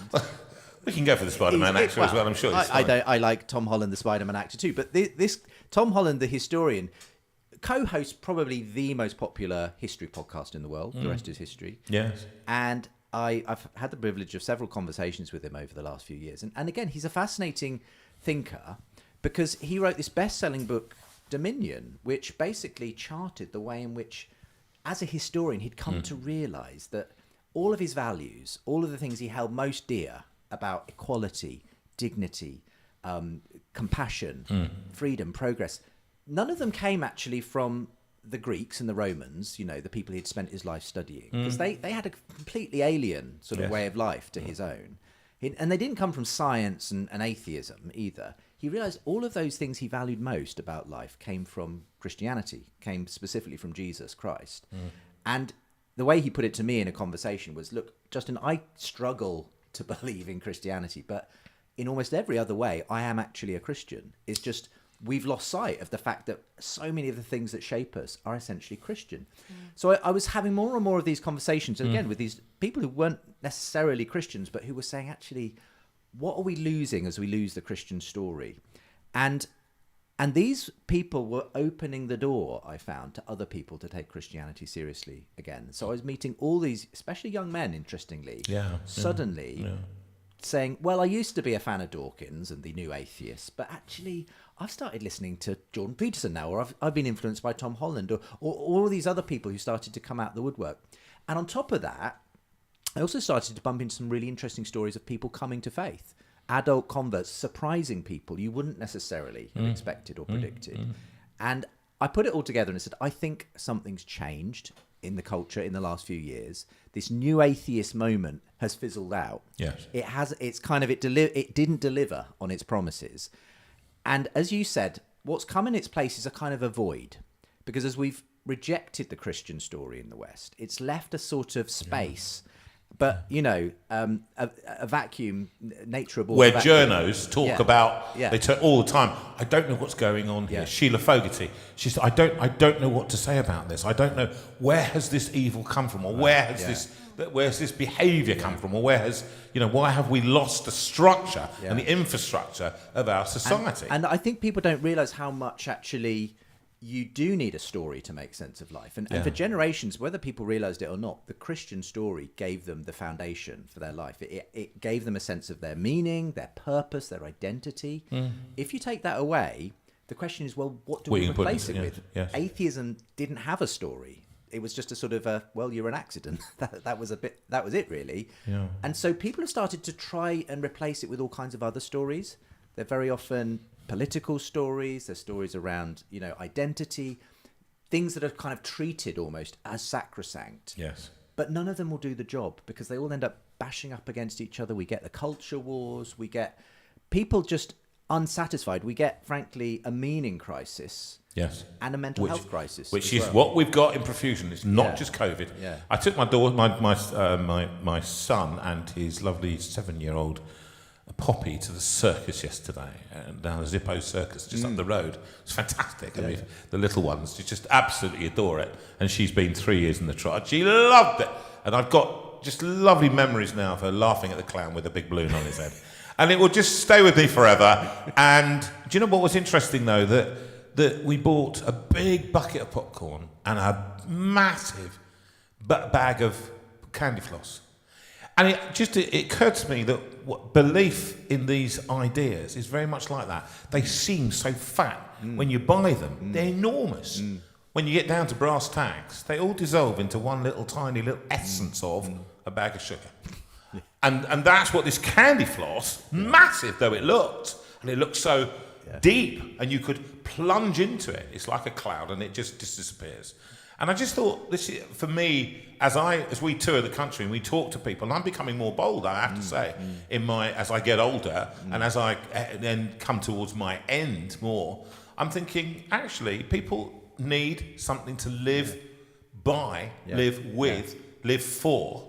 They need purpose, they need meaning, and they're not getting it. Students that I'm teaching, they're lost. Yeah, I absolutely agree. And as I say, one of the things I think we're seeing today is a mental health crisis. And it's because people, I think a lot of young people especially, feel this huge burden to sort of invent themselves from scratch because they haven't got a story to live by. No. And so this is where I see the conditions coming for people to start to be ready to hear the Christian story again. And it's why I think we're seeing these interesting intellectuals suddenly kind of saying, oh, maybe we threw the baby out with the bathwater when we got rid of the Christian story. Yes. Maybe we do need something like that. And it's why I'm seeing even some really interesting converts now who are saying, well, actually, atheism didn't work out. Who are these converts? The ones that we know. Well, there's all kinds of people. I mean, some that people will or won't have heard of. But one thing that really bowled me over, this was about a year ago, just shortly after the book got published, a woman called Ayaan Hirsi Ali wrote a viral article. Now, just to give some context for this, Ayaan Hirsi Ali was arguably the most famous female atheist in the world. She was born in Somalia, but she fled Somalia from a sort of very fundamentalist Islam, and to escape a forced marriage, she came to Europe, and she completely rejected faith from that point on and God. She wrote a best-selling atheist book called Infidel, and she was touring the world with these new atheist types. She was sharing stages with Richard Dawkins and Sam Harris and Chris Hitchens. They were her friends, and in many ways she was the fifth horsewoman of this new atheist movement. Yes. There were these so-called four horsemen. She was the fifth horsewoman. So you could have knocked me over with a feather when in November last year she publishes this viral article titled "Why I Am Now a Christian." And she tells the story in this article of how she came to realize in the last couple of years that her atheism just couldn't sustain her emotionally, psychologically, intellectually. She came to realize, and she was very much sort of converted at a sort of intellectual level by Tom Holland, who I mentioned earlier. She said, I realized in the end that my values, the things I aspired to, didn't come from atheism. They came from the Christian story. She sort of realized that. And she realized she wrote this sort of as a way of saying, but we need something like the Christian story to be able to guard against some of these big things out there, whether it be Putin, Russia, China, fundamentalist Islam. And she realized only the Christian story had ever really had the strength to do that. Now, a lot of people criticized her at the time, saying, well, this is a sort of political, cultural conversion, Yeah. But actually, she also wrote, and then had some really kind of candid interviews after she wrote this article. She talked about her personal journey as well. And she talked about the fact she had become very depressed and she'd become an alcoholic. And she was looking for this meaning and this purpose and this identity, but she couldn't find it in the atheist worldview that she had embraced. And she ended up going through a lot of counselors and psychologists and things. And eventually, after sort of trying but failing to find some answers, she eventually found one who said to her in one session, well, have you ever considered praying? And she said, praying? Praying. I don't believe in God. The God I was raised with was a monster. And this counsellor said to her, well, if you could believe in God, what kind of a God might you be willing to believe in? And Ayaan Hirsi Ali says, I started to describe the kind of God I might be willing to believe in. And she said, as she did that, she realized she was describing Jesus Christ. And she said to herself, well, maybe I shouldn't go and invent a new God. Maybe I need to look at this person who claimed to be God. So she started going to church and she started praying. And she says it completely changed her life. When she actually stepped in to this thing that she had thought was just fairy tales and delusion, she suddenly found God was waiting for her. And she's had the most extraordinary conversion. And that's, if it can happen to Ayaan Hirsi Ali, the most famous female atheist in the world, I think it could happen to anyone at this point. Well, look at Russell Brand. If you're going to go, they're probably one of the most controversial of modern figures. And Hollywood, British comedy star and controversialist as well. And some looked at him as on the extreme left. But if you look at a lot of the videos that he's now, Jay John has been involved with him, Bear Grylls have been involved with his baptism. He's a lot of videos that talk of his faith and his newfound faith. And people say, oh, we can't believe him, he's only up for it, he's cynical, because he's up for it on charges and things. But I looked at him and I thought, this is a man who has shown repentance, humility, and seems to be, who can tell, not for me to judge. But it seems as though he said, I kept running away from it. And all these things that are going on. Now, my problem with it, of course, is that you've got people who are associated often with the political right. And so people dismiss it. They go, well, look, they're all, right-wing nuts that belong to Trump, etc. And off they go. So they kind of align themselves to this. And I don't think he has aligned. He's aligned himself more to that. But the belief in God, how do we separate out politics? It is tricky because often these things are mingled up, aren't they? And as I've been charting this movement in the book and the podcast series, I have been aware that a lot of the people I reference are these more kind of conservative leaning figures. Okay, and maybe that's inevitable that to some extent for a certain sort of type of person who wants that stability that often Christianity represents and the values, if you like, that go back. They're going to sort of lean more in that direction. But having said that, while those are sometimes some of the more obvious voices and louder voices, I think this is going on actually across the board. So people who aren't superstars. People who aren't superstars, but also people who maybe lean more progressive or left-wing or whatever. Because actually, you look at something, say, that's more typically associated with sort of left-wing progressives, the psychedelics, okay, just to name one example. There's been a really interesting boom in recent years in the use of psychedelics to kind of people wanting to find enlightenment, drugs, that kind of thing. And what's interesting is it's a lot of this is coming from a place of people looking for the transcendent, people who sort of have again found that the atheist naturalist story of reality just doesn't cut it, and they're looking for something. And I've met an interesting number of people who even through that path, and I'm not recommending anyone you go this path, but they've actually found God. They've actually come to faith because it's sort of opened their mind. And that's happening sort of in those circles as well. And for me, it's part of a wider thing that's going on, which is, as we said, this meaning crisis actually touches everyone, not just people on the right or the left. And I think that is kind of bubbling up. And I'm seeing it especially in Gen Z, the youngest generation who 18 to 25, something like that. Yeah. But they are the least religious generation, arguably. Yeah, by far. They've kind of, but at the same time, the surveys are showing us they're also the most open to spirituality. more open than their parents, more open than the sort of millennials and Gen X generation. And what's interesting is that's going off in all kinds of sort of strange directions. So you go on TikTok and you'll find like things like witch talk is a phenomenon. People kind of dabbling in crystals and you know, tarot or whatever it might be. But it shows that there's a search going on. And for me, I think what we're trying to do is to show people actually there's a better story. There's a story that is much better than the sort of meaningless story of, if you like, you're just here by accident. And there's stories that are much better than these other stories you're trying to replace the God story with. There's only one story in the end that's really built the kind of world that we want to live in, a world that believes in human rights and dignity and flourishing, and that is the Christian story. So for me, I feel like there's lots of different things coming together in this moment. And just to return to your original question, you know, well, is there really a rebirth when you look at the state of the church and that kind of thing? I'd say absolutely. It doesn't look great when you just look at church statistics, but I think something's going on at a kind of ground level that at some point I think we will start to see happening in the church. But the church might need to get its act together to be ready to receive this, if there is a sort of wave of meaning seekers. So the church might have to look very different. It might, exactly. And but I think that. In that sense, that's always been, the church has always had to renew and reform and, you know, get its act together. But I believe in a God who's always worked through these sort of cycles, if you like. There's always, you know, the living faith of one generation often becomes a sort of a dead traditionalism until suddenly the Spirit blows and something happens. And I just wonder if we're seeing one of those moments just now. Sue, there were two questions. That was a great answer. That was a great answer. I forgot the question.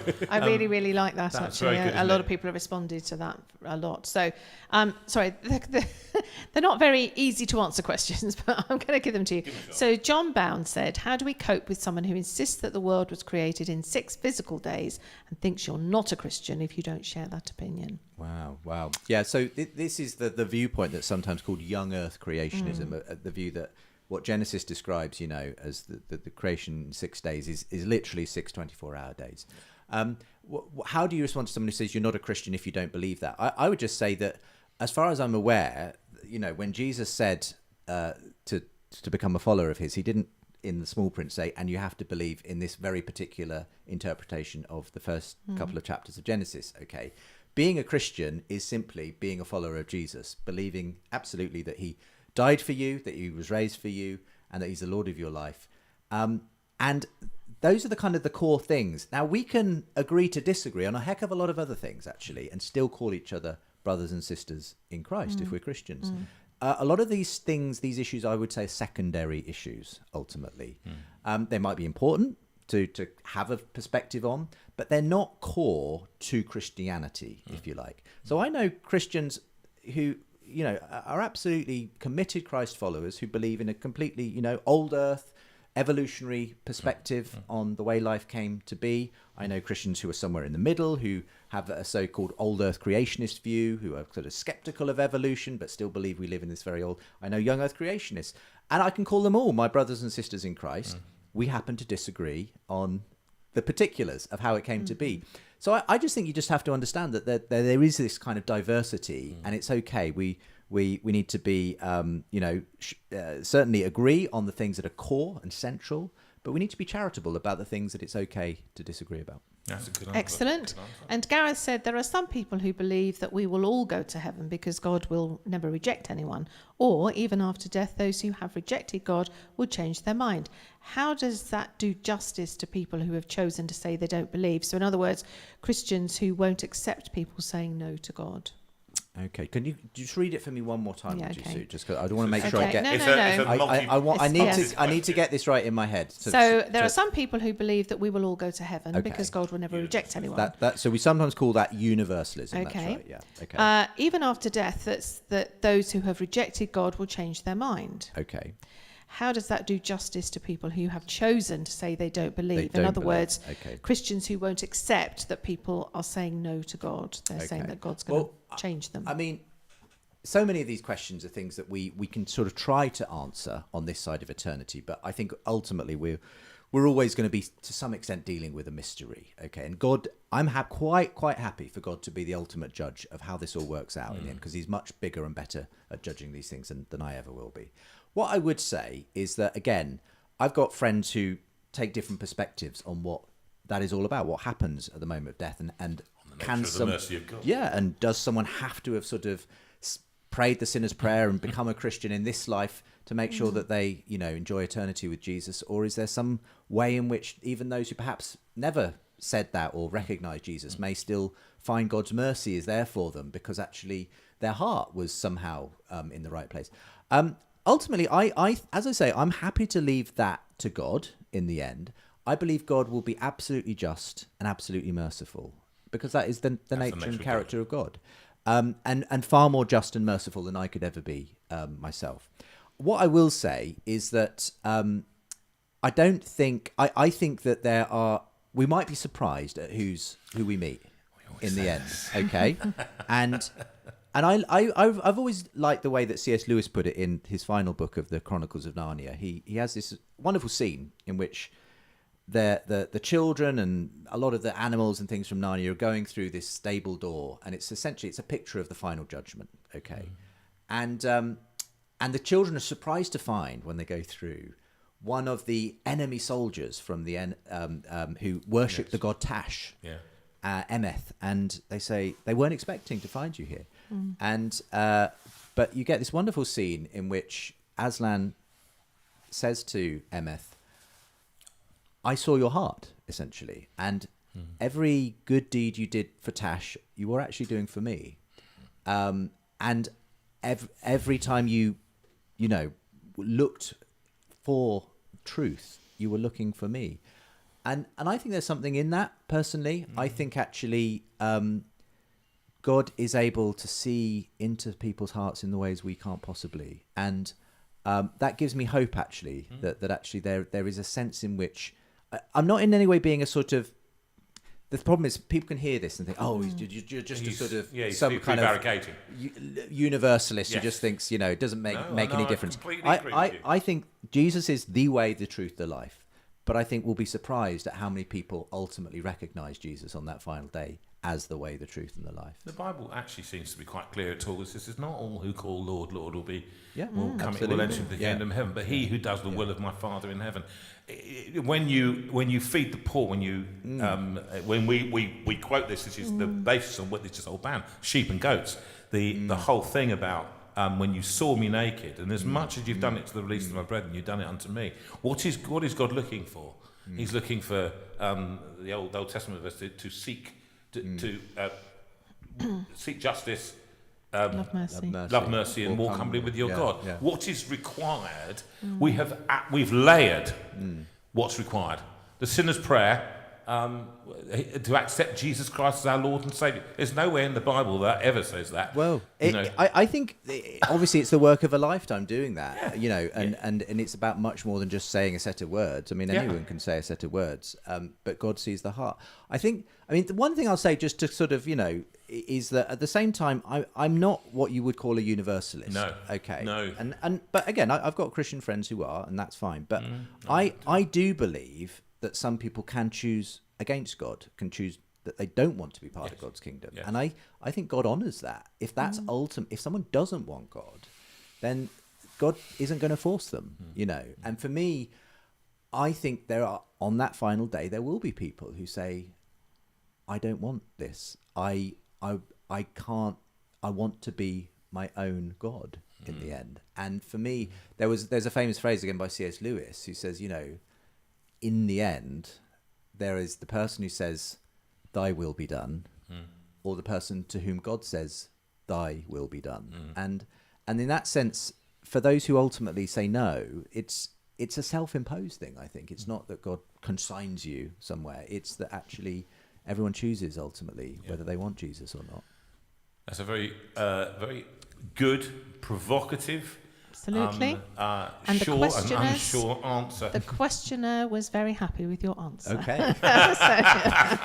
not everyone is when I give them answer. I know someone listening today who will not be happy with that. Okay. But I find it that it's we ride at very different a very difficult path when we decide whose God's mercy will fall upon. Absolutely. And it's not our job. What I will say is becoming a Christian, I think, is the best decision you can ever make in your life. And so I'm not hedging my bets in any way. I want people to know that that it's the best thing you can do, okay, but that we're not in the position of God. And so we leave the judging ultimately to God. We've got to finish. It's come to the end. And I think we're going to have you back, Justin, if you could bear it. Just talking more detail about this. Okay. You're up the road. When you're back from the States, in the new year, I'd love to have you back to discuss even more detail about, unfold a bit, actually. For people. It's been great. People have really enjoyed it. Lovely having you here. And it's been a real coup to get you in the room. I've been trying to do it since March away down the road. But and the Steinway room was just as palatial and extraordinary as I was hoping and expecting it would be. Yeah, and do you know what? We still play games with each other. So what? I'm over here. Right. It's just. When we make the move, the shift. Yes. Okay, it's going to be. I've got Sue. She's going to take the piano in on her own. I think it's going to be a sight to see. Just tell us just before we go, the book. How much? Yeah. So the book, you can get it for, I think it's about $12.99. Is it through you directly? You can do. You can get signed copies at my website. That's exactly what we want. We want signed copies of the book called The Surprising Rebirth of Belief in God. That's the one. And he will sign it to you. The website is on the screen, so justinbrierley.com. That's the one. Okay. Yeah. And so please go and get those, because the more he sells, the more he gets for his family. He's a freelancer, and like me, it's no point buying it through Amazon. We get nothing. And so we would love to make a little bit, I'm going to take a bit of money for him from coming here tonight. And also the website itself, and watching, when is the podcast? Yeah, the podcast is available there at the website too. So justinbrierley.com. The podcast is sort of a very long form version, basically, of the book. When is it on usually? Live? It goes out every fortnight, but we've just come to the end of season 1, so you can find all 30 episodes right there on the website, justinbrierley.com. Yeah. I'm going to read this. This is from Tom Holland in an interview done recently with Justin in the Westminster Chapel. Westminster Chapel? Yes, that's right. Yeah. Rather than speaking, says Tom Holland, rather than speaking with the voice of prophecy, rather than explaining to a grieving and anxious people how the dead will rise into the blaze of eternal life, rather than proclaiming the miracles and mysteries that they uniquely exist to proclaim, church leaders seem to have opted instead to talk like middle managers. I love that phrase. The future for the church is to remind people where these ideas come from. They come from believing in mad things. That, again, appeals to me. That there is a God who created all human beings equally, gave them an inherent dignity because they're created in God's image. People want the supernatural. They want the strange. That too. Can you see the words I'm after here? Strange, mad, all those kind of things. They want what they don't get out of a Labour Party manifesto. I mean, I laughed my head off when I heard that, and nor from a Conservative Party. Well, exactly. Actually, as far as I'm concerned, it's not party political. Yeah. The church stands above it, and God stands above party political politics. But what he's a God of many ideas. He's a God of justice, a God of peace. He's a God of mercy, and he's a God of love. And actually, I've loved having you in here to just tussle with some ideas, to struggle a bit. And I think the struggle, that Jacobian struggle that we can enter into with the angels, that thing where you break your hip and you think, how can I love all that, because that's where that ground is then possessed. It's at that moment where you say, it's there. And I pray for people out there too tonight as we finish. I'm just going to have the Lord bless you and keep you tonight, because the time has gone. And go on, Sue. Can I just say happy birthday to Martin, recently married, 3 weeks old marriage, Martin. To your lovely wife, Helen. 3 weeks old marriage. Oh, right, sorry. To Helen. 3 weeks old Martin. To Helen. And it's your birthday, your first married together birthday on Saturday the 19th. So happy birthday for the 19th. And For the people that are not well, for Cindy, who's in bed with flu, for Jim Cindy. and Lynn, who are struggling at the moment. They really are. And for Chris, lovely Chris Steele, who's also a bit poorly at the moment. Victoria, I think you also have a birthday next week as well. So, and for Lucas, we know how you love this song. We are thinking of you with your broken ankle all the way over in Australia. Wrote this little tune around about 6 years ago. To the Lord bless you and keep you, the blessing from Numbers chapter 6.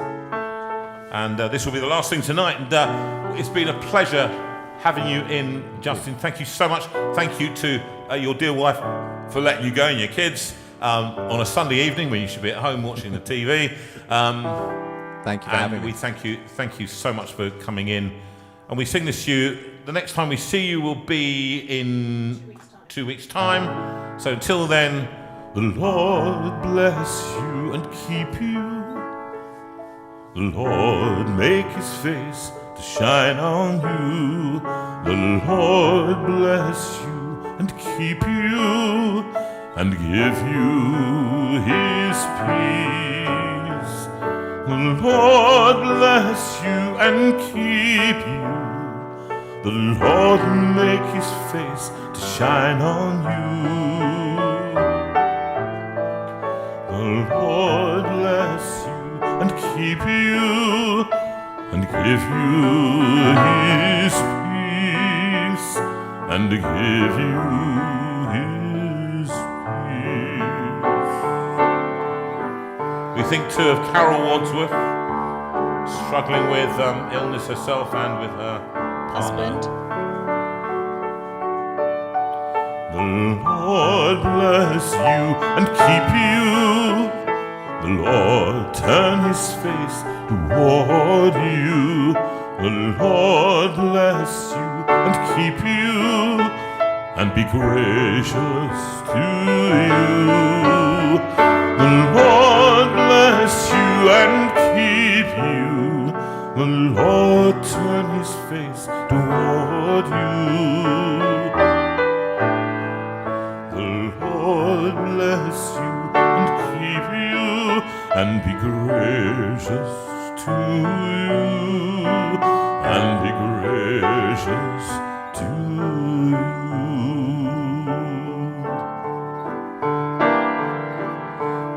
And stay tuned to our channel for more special stuff. Indeedy. And don't forget to subscribe tonight. Just ring that bell. Don't subscribe to our YouTube. Make sure you subscribe to it tonight. The Lord bless you and keep you. The Lord make his face to shine on you. The Lord bless you and keep you and give you his peace and give you his peace. And Rachel says keep an eye out on Wednesday on YouTube at 5 o'clock. So if you're subscribed, then you'll get a notification for something at 5 o'clock on Wednesday. Well, it's been a lovely evening. Fabulous. I'm 2 minutes and a half too late, but we had a special guest. What a special guest. Say goodbye to Justin. Bye-bye, everybody. Hearts, Bye-bye. loads of hearts and Bye. loads of voices. God bless you and good night.